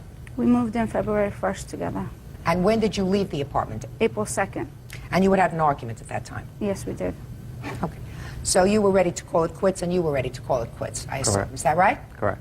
Now, you agree that she did put down this $1,200. The $1,200, correct. And to fulfill your part of the obligation, you purchased all the furniture. Correct. And you purchased all the appliances. Correct. In the U-Haul that you hired, did you put all the furniture? Yes. And did you put all the appliances that you purchased? Yes. Did she take any of the furniture? No. Did she take any of the appliances? No, ma'am. Well, so then let's understand this. On the one side, she put down the $1,200. You purchased all the stuff, but you have all the stuff, Correct. right? She's out the $1,200, including half that should be yours, right? No, because that wasn't the agreement. Well, the understanding was that if she put down, according to you, that if she put down the $1,200, your capital contribution to the apartment would be, I assume, purchasing furniture and appliances about the same amount of money, $1,200. Correct. Did you spend $1,200? About that, maybe a little more. But you have it. You didn't say to her, I'll give you half, right? Correct. Why not? Because the agreement was before we even took the apartment that if anything should happen to the relationship, that we would at least stay as roommates in the apartment. Nobody stays on as roommates. That's stupid. In any event, sir, I don't believe you had that conversation. So what I'm asking you is let's talk about money. Let's say you spent $1,200 on furniture appliances. She spent $1,200, right? Each of you should be out $600. That's math. I'm not really good at math. But am I making myself clear to you, Bird? Very. Right. So you got $1,200 worth of furniture and appliances. That's on your side. But you kept it. Now, you want to give her $600, or you want to give her half the furniture? I'm not going to give her half the furniture. So that's $600 for you. Now tell me about this $200. The $200 was April 2nd when I left. He told me I owe him April's rent. And I felt that I didn't need to because it was April 2nd. It wasn't a complete month yet. I didn't need to give him anything. But you did? But I did because at the time that he had a spare key to my car and he told me that he would hide my car if he needed to until I gave him the money. And I took the $200 and I basically threw it at him. So, cheap price, $200. You don't get that back. You get your $6 because I believe that that was your agreement. Now, you hired a U-Haul it. Why didn't you stay in the apartment? Because due to her leaving, I couldn't afford the apartment on my own. Well, just a minute. How much was the rent? $600 a month. And she had already given you $2 for April. She had not given me $2 for April. During the argument, she actually opened her closet, which she already had her stuff packed, and just left. She didn't give you an additional $200? No, I left the apartment before she even finished taking her stuff out. Really? Your Honor, that's not true because we were fighting and there was a person on the phone. He was speaking to his mother and a friend of his, telling them how I started out being a psychopath. He sat there and watched me leave and pack up. What date did you move out? I believe it was the first week in May. You stayed for the entire month of April. Yes. So you lived there. She didn't, right? Correct. So you pay for it. And then you had to move because of the rent. Where did you move to? I'm actually staying with my sister right now. Okay, you paying any rent there? No. Well, look at it this way. You spent $300 for a U-Haul? Approximately, yes. That would have been your share of the $300 worth of rent, right? Correct. And you couldn't afford the apartment anyway, right? So, and you got all that nice furniture. So what are you complaining about? Your Honor, can I say something? No, I want to ask him I want to find out what he's complaining about. Actually, what I'm complaining about is, Your Honor, she stated in the police report, actually, when she filed for court, that I threatened her life and I threatened to do her harm. I have mail here, which she had actually forwarded to my sister's address. If I was threatening her life, I don't understand why she would forward mail to my sister's address where she knows that I go, when I also have police reports stating that they heard messages of her threatening to kill me, etc., etc. Well, let me see the letter that you have, sir. I don't know exactly what you're talking about, but let me take a look at it.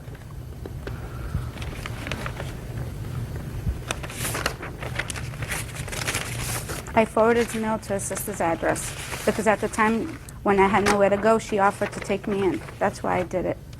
Whatever. It's really not dispositive of anything. All right, you owe $600. You count the claim, Mr. Smith. Judgment for the plaintiff in the amount of $600. That's all. Vice Stewart. Vice have been sworn in, Judge. You may be seated, ma'am. Have a seat. All right, let's see how quickly we can do this. Ms. Arell, according to you, the defendant is your ex-boyfriend. Correct. And he owes you some money. I did the math. I don't quite see where you come up to $5,000. I'm sure you're going to try to explain that to me. The money comes from two sources. One, you claim that you went on a vacation together, and he was supposed to pay you for at least half of the vacation, or the whole vacation. And he never did. The vacation, according to you, was under $1,000. Correct. And the second thing was a loan that you made to him for some furniture for his new apartment. That was $190. Correct. Tell me about the trip. When did you take it? We went on May 22nd of 2000. Okay, what were the circumstances surrounding the trip? He was just beginning a new job. He was supposed to start the following week. We had some time off. He had told me that for many, many years during his childhood, he had wanted to go to Disneyland. He had never gotten the chance to go, and we would like to go, with the understanding that since...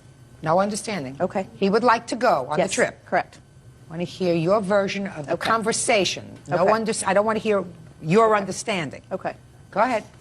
He did not have the front money to go on the vacation, but if I would agree, I agreed to put it on a credit card, in which case there was a payment plan and that it would all be paid back in the next year. He said that to you? Correct. You got your bill from your credit card? Yes. How much was the total trip? The trip alone, $960. Did you show him the bill? I did. And what did he say? He said no problem. He began his payments, and it was How many actually payments fine. did he? How many payments did he make? He made 2 payments directly on his paid dates. How much? The very first one was $40. He followed with $20. So according to you, he paid $60 in total. There was another $20 payment weeks later. There was $80 total. Okay. So he's making these small payments, and now tell me about the furniture. We had previously, prior to the trip. Were you living together at the time? No, we were not. Okay. At that time, a couple of weeks after we returned from vacation, he did have to leave the residence where he was staying with a family member. And he stayed at my house just for a couple of weeks until he did find his own residence. And? And he had come here from very far out of state when he had originally moved here. He hadn't acquired many things other than a bed and such. And being that I had no point to distrust him at that time, I did agree to buy a few things for the apartment for him. How much did you spend? It was just under $200. What do you mean just under $200? It was the credit card totals of $191. And he wasn't working at the time? He was working at the time. So why didn't he pay for those things himself? He didn't have any money saved up, and he had made a few payments to me. Paid $40, He just had to pay $20, $28? Had to pay rent to get into a new place, too. Okay. So far, if everything that you say is accurate, yes, it's $191 plus $880. Okay. $1,071. So you want to explain to me why we have a lawsuit for $5,000? Absolutely. There were other very small charges. His pet was hit by a car, had to have emergency surgery, veterinary clinic, needed payment to receive the animal back, things like that I did put on. That was just prior to the trip. That was May 2nd. The unfortunate thing is that I had one credit card at the time, and we used that for the entire vacation, and due to the fact that it was in 2000, because of non-payment, I've had interest for over 2 years on a credit card.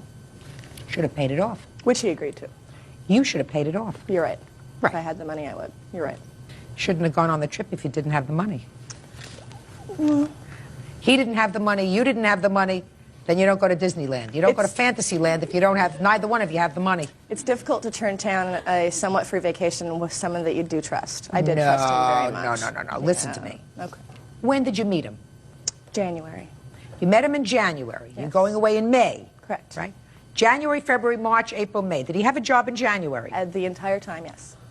He had a job in February? Correct. March? Yes.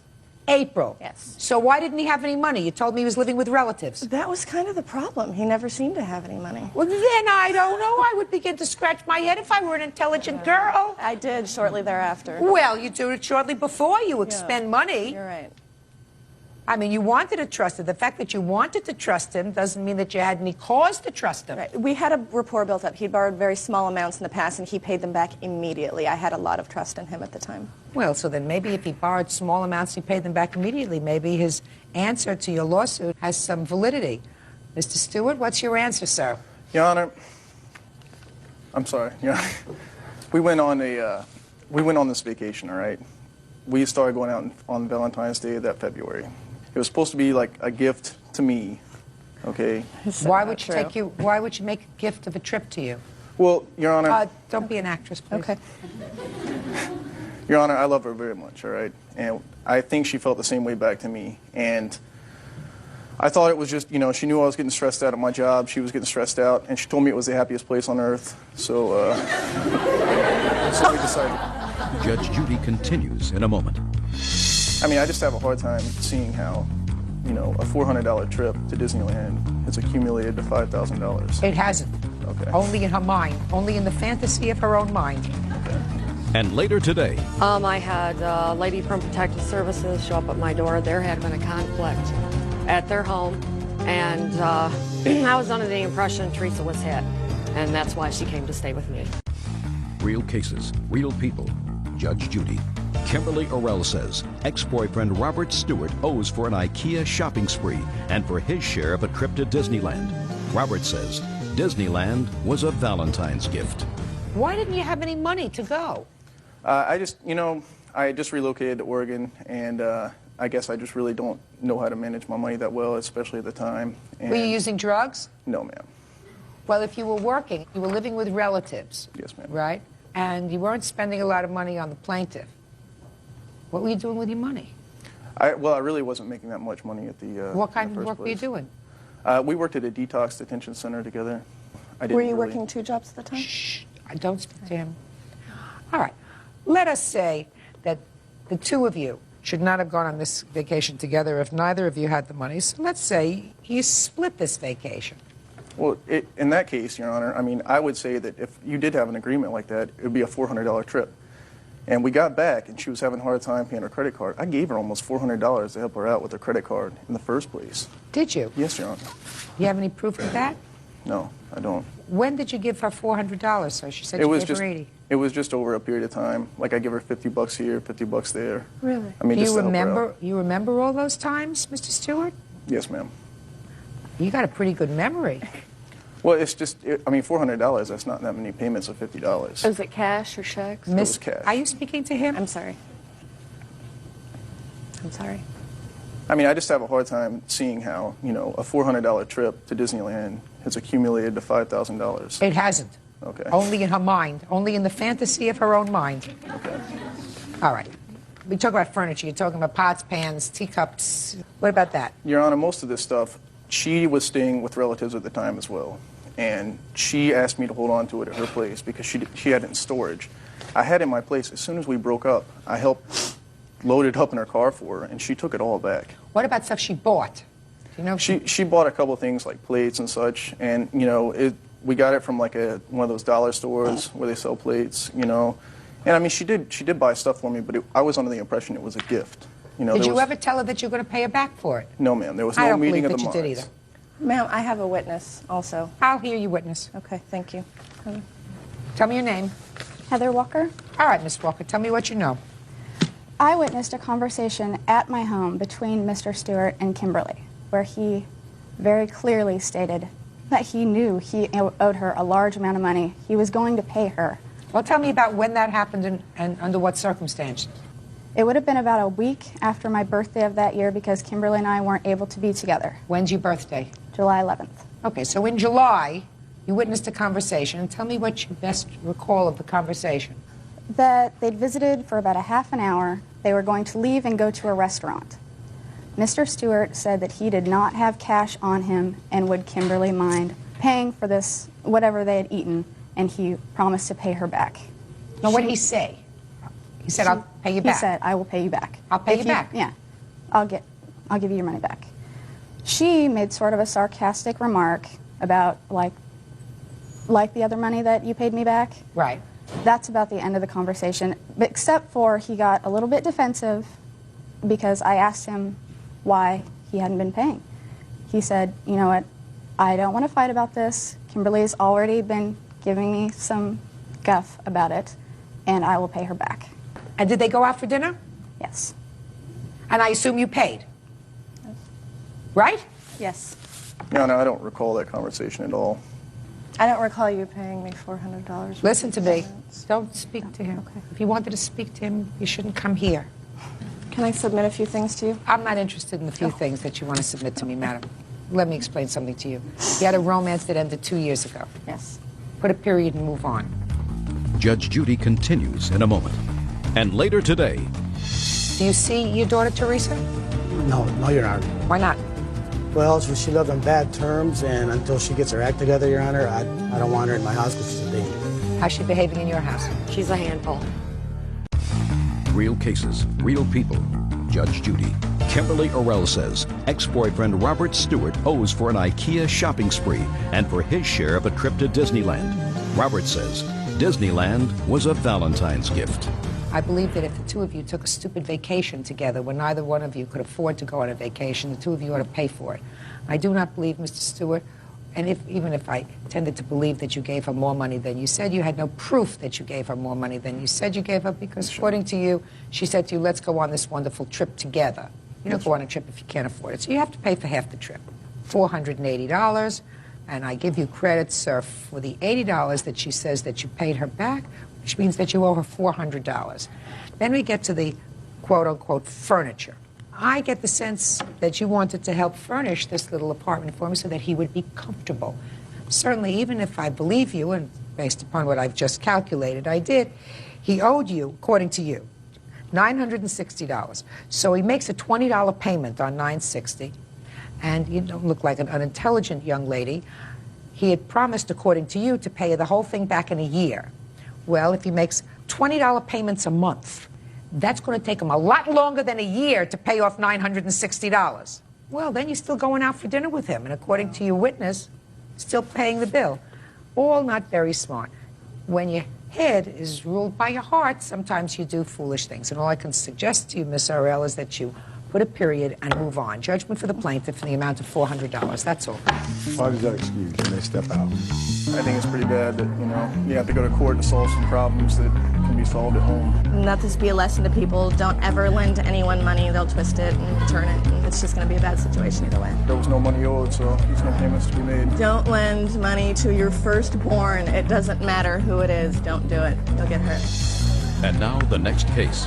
All parties in the matter of Hill versus Pedo. Step forward, please. Food clerk Lori Hill is suing her ex-husband, maintenance technician Dennis Pedo, for the return of child support. Dennis says Lori still owes him for an unpaid medical bill. Ms. Hill, you and the defendant have 2 children together, 2 daughters. That's correct. And according to your complaint, both of the girls were living with the defendant. Was that by court order? Yes. How long had the children been living with the defendant? About 8 years. And how old are they? 15 and 12. What are their names? 15-year-old. Teresa and Amy. You were ordered to pay child support to the defendant for the 2 girls. That's correct. According to your complaint, there came a time when one of the girls came to live with you, and there was an agreement that since there is sometimes a lag in the accounting through the court, that any money that you paid after your older daughter Teresa came to live with you would be returned to you. It is your claim that Mr. Pedo owes you $303. Mr. Pedo says that you actually, despite the fact he doesn't have a counterclaim, owe him for a medical bill for one of the girls. Is that right, sir? Yes. Okay. The children had been living with Mr. Pedo for 8 years. Did you have visitation with the girls? Yes. And under what circumstances did Teresa come to live with you? I had a lady from Protective Services show up at my door. There had been a conflict at their home, and I was under the impression Teresa was hit, and that's why she came to stay with me. What was the amount of the support that you were paying for the 2 girls? $102 weekly. How long had you been paying child support? For the whole time that he had, the whole 8 8 years, yes. Did you have a discussion with Mr. Pedo with regard to the child support when Teresa came to live with you? Yes, he, when he dropped her stuff off at my home, he had this paper for us to sign. May I see it, please?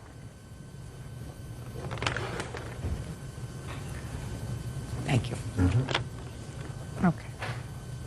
You say you'll waive the $104 in child support. That means that each of you was going to take care of 1 child, and there would be no support paid by either one.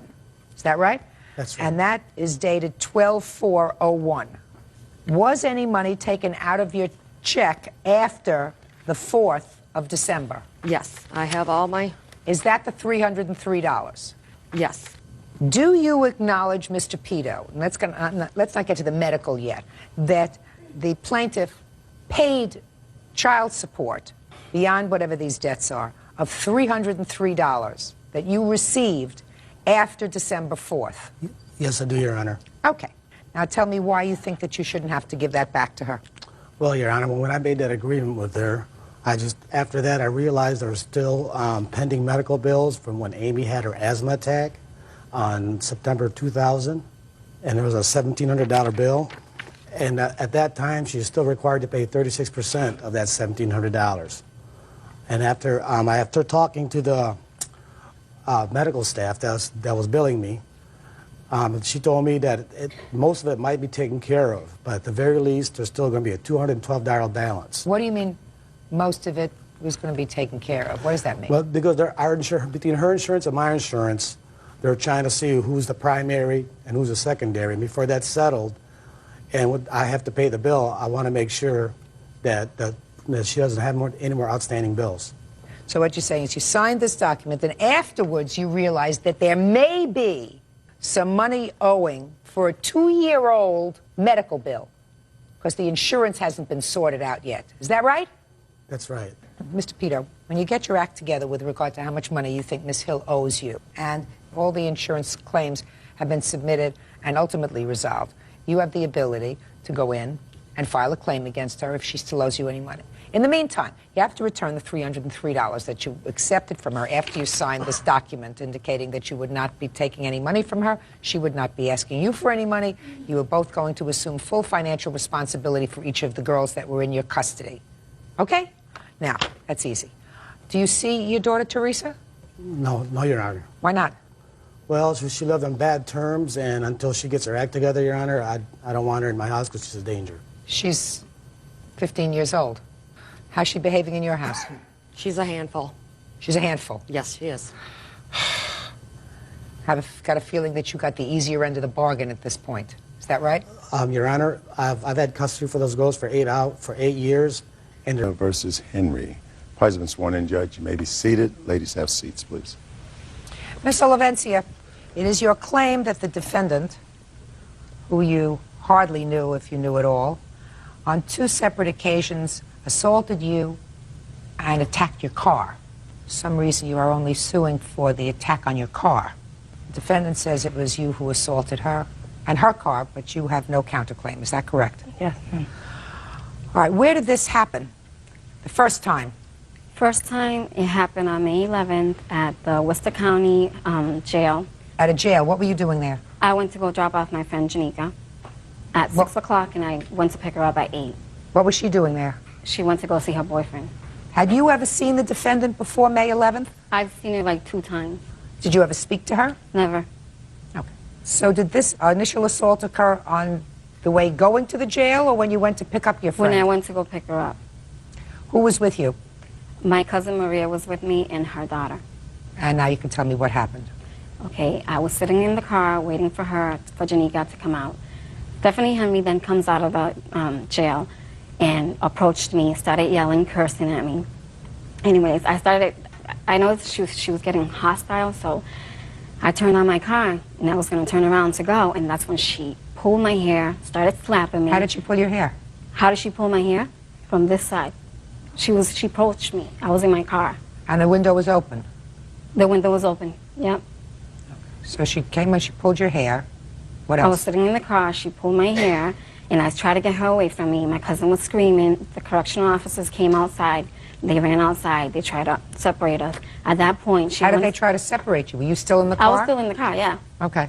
Well, actually, they tried to separate her because she was holding on to me. So then she runs to the car and kicks my headlight and breaks it. And they witnessed that. They banned us from being there ever again. And we just went home. You have a report from them? I have a report from the Worcester Police Department. Yeah, I see it.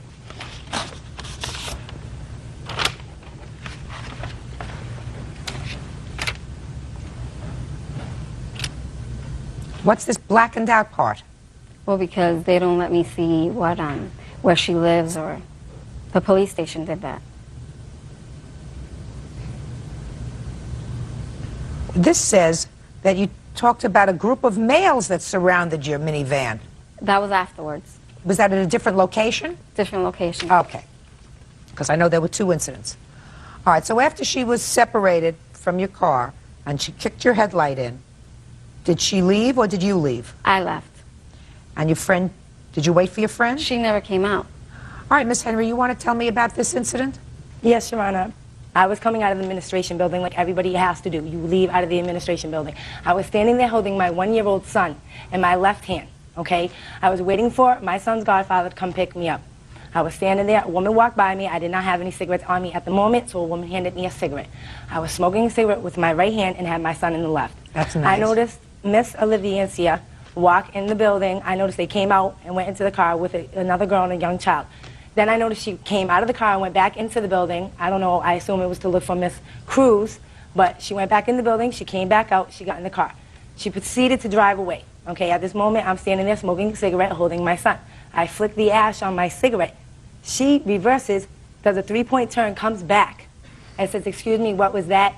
A curse word. And I said, "Excuse me, I don't know you, and I have never met you before, and if I had something to say to you, I would address you and let you know." Therefore, I'm holding my son, drive away and have a nice day. I spoke to her nicely the first time.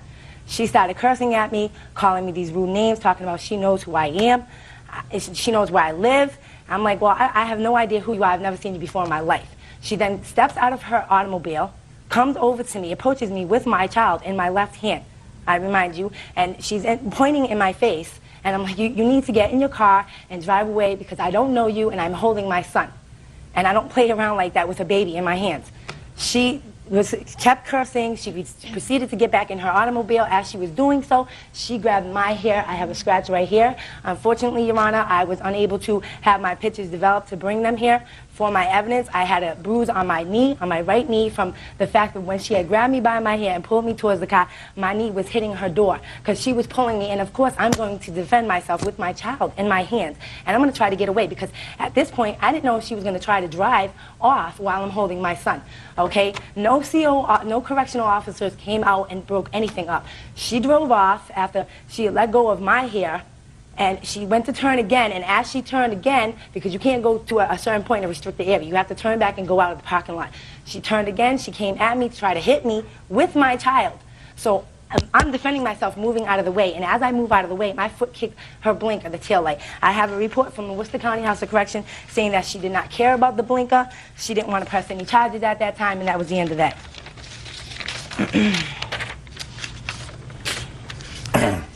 And I remind you, Your Honor, she was saying that she knew where I lived and that she would be there.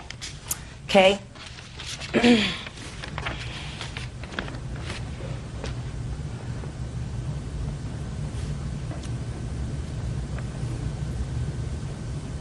Ms. Olivencia, you indicated to me that your friend here, who you had dropped off in the morning, did not come out. That's what you just indicated to me, correct? I dropped her off in the evening, 6 o'clock. Or in the evening, and then went back to pick her up, and you said she did not come out. Yep. Well, this report indicates that the one involved party was leaving in a gray Toyota, and the other party was standing in front of the administration building. I assume that was you. Yes, ma'am. Stop the gray Toyota. Is your car gray? My car is like a tan. What's your license plate number? That's the tag number. Bearing Massachusetts tags. And identified the operator as Rebecca Olivencia, that's you. A passenger in the vehicle was identified as Janika Cruz. That is wrong, because my cousin was with me. And they took my cousin's ID. And they also know that Janika, yes, she did go Just a at second. 6 o'clock. Just a second. That's what the detective wrote, that the passenger in the car was identified as Janika Cruz. Step up here. Then he goes on to give me a whole story here about something about a boyfriend. Who were you there to visit? I was visiting my boyfriend, my daughter's father. What's his name? Victor. Do you know Victor? He's a neighbor of mine. Anything other than a neighbor? No, well, he was. He can't remain in that building either. Was he ever a boyfriend of yours? No, Miss. Was he ever a boyfriend? No, of ma'am, yours? no, ma'am. Did you ever go out with him? No, ma'am. But you know him? Yep. So the connection between the two of you is through her. Judge Judy continues in a moment. Stephanie shows up in a car full of guys who tell me to get out. It looked like they wanted to fight me. So then one of them puts on a bandana around his face.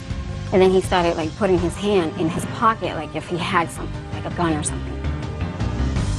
Real cases, real people. Judge Judy. Rebecca Olivencia says her car was damaged during a fight with Stephanie Henry. Stephanie says she kicked the car because Rebecca wouldn't let go of her hair. You knew her from this person who was never your boyfriend, who you No, never we know dated. each other from her boyfriend, which is now my ex-boyfriend. Ah, well, so we have somebody else. Which is her boyfriend or her fiance. Who used to be your boyfriend? Used to be my boyfriend about going on 3 years ago. And did you like each other before this happened? We didn't know each other. We met each other one time, and then from there we just couldn't get along. We fought when I was 6 months pregnant. Who fought? Me and Stephanie. From there we didn't get along, whatever. Did you know about this fight that they had? I had no idea about it. How long have you known her? I've known her for a couple of years now. How long is a couple? About 2-3 years. And when was this fight while you were pregnant? 1999. No, year 2000, year 2000. I was 6 months. Before this incident happened in May? Yeah. Yes. So if you were friends, you mean she didn't tell you that she was assaulted? No, because we're not always together. We're not She didn't best tell you friends. that she was assaulted? No. I never knew about it. That's unusual. This also says, Miss Olivencia, that you told the detective there that you did not wish to pursue the matter any further and did not care about the broken headlight. That is not true. I never even spoke to that detective, as a matter of fact. Olivencia states that she was attacked first by Henry, that's you, and didn't know who Henry was. She said that they just pulled each other's hair and exchanged words. Well, that's true. So there were a lot of things, according to you, that are wrong in here. Okay, now let's hear about the second assault. Okay, the second assault happened after Janika asked me to go bring her to pick up her daughter. Give me the date. That was the same day. That was probably a half an hour later. Okay. I had told Janika, well, I don't know if I should go over there, but seeing that she's my friend and I was Go doing over her where? a favor, to Piedmont Street, which is where she lives and which is where her daughter was at the grandmother's house. Go ahead. Okay, so I get there, Janika steps out of the car, and then she shows up, Stephanie shows up in a car full of guys, like 4 guys. They all jump out of the car. They start cursing at me to get out of the car. I lock my doors. I roll my windows up. I told Janika, get in the car because these people are getting crazy. Anyways, the guys are yelling at me, telling me to get out. It looked like they wanted to fight me. So then one of them puts on a bandana around his face. And the only thing showing was his eyes. And then he started like putting his hand in his pocket like if he had like a gun or something. Anyways, my cousin started going nuts. She started screaming. She was making me nervous. I told Janika, get in the car. Janika wouldn't get in the car. She was trying to talk to them. And I just took off. When I was taking off, she ran to my car and she kicked the side of my door. And I rode right to the police station and I told them about it, and that's when I seen the damages that she did to the door. I'll hear you. Okay, Your Honor. Can I continue with the ending? Okay. Like I said, after she let go of my hand, she tried to hit me with my child. And she turned around and tried to go. You told me that. You told me that you were protecting yourself and you kicked it in her taillight. Yes, wait, ma'am. Yeah, go ahead. And as she was driving off, like I said, her friend, the passenger, her cousin, she claims, threw a large amount of hair out the window and said, "Here's your hair, B," call me the B word, and drove off. Okay. Then after that, one CO came over to me. He asked me for my identification, to look for warrants, to check our records and everything, and then they had pulled her over and they were speaking with her down the street. Okay. My son's godfather had came and picked me up with his friend. Okay. And they brought me home, and by the time I got to my apartment building on Piedmont Street, Miss Cruz, Miss Olivencia, her cousin, and some black, I don't know who the black female was surrounded my neighbor, who is a friend of mine who also was going to be a witness, appeared here. They surrounded her with her 7-year-old son behind her. Why, you saw this? No, as we pulled up, we seen them, yes, and they all I just want scrambled to in the tell car. me what you saw. As we pulled up, we seen all 4 of the girls surrounded my friend, my neighbor, with her son with her. And as we pulled up, my son's godfather jumped out of the car and he said, "Who tried to attack Stephanie holding her son?" And I told him it was the driver, and he said, "Get out of the car. Why did you try to attack her holding the child?" We wanted to call the police and hold her there because she was at my place of residence, and Miss Cruz does not belong there either. I have no trespassing on her. So according to you, somebody, one of your friends, went up to her and told her that she had no business being around your neighborhood. Exactly. Your block. And then what happened? And there were 2 other neighbors that Look had at came me. up from the neighborhood. There were 2 other neighbors that came up from the neighborhood.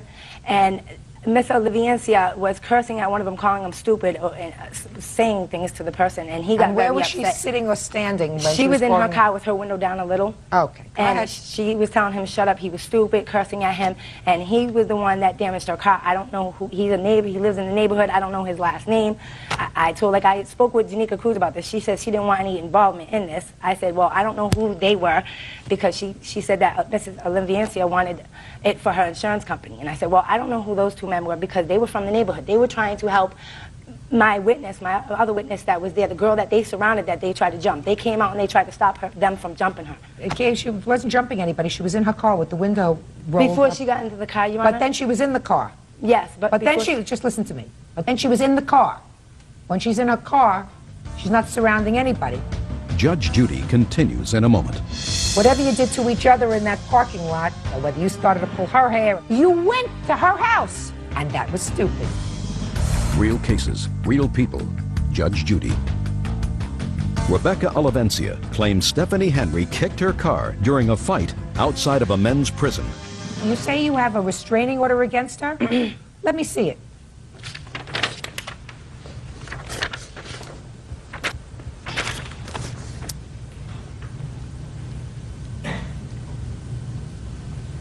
So, Miss Cruz, there is a no trespass order against you for this housing complex. Yes, there is. So what were you doing there on May 11th? She did that. I got that trespassing notice after the fact, and I called Stephanie back up, and she said, yes, I did it because of my boyfriend. Told her. Just a second. When were you served with this notice? I was served with that notice May 18th. Afterwards? Afterwards, after the fact. You have any proof she was served with this notice before? It doesn't have a date on it. No, Your Honor, they were waiting to serve that to her. They didn't know her location. So they didn't serve it on her before May 11th? No, they All had right. it already for her. Now, were either of you arrested as a result of these incidents? No, ma'am. No. Did either of you file criminal complaints against the Yes, other? ma'am. Yes, I went right to the police station and I told And them so what you happened. both did? Yeah.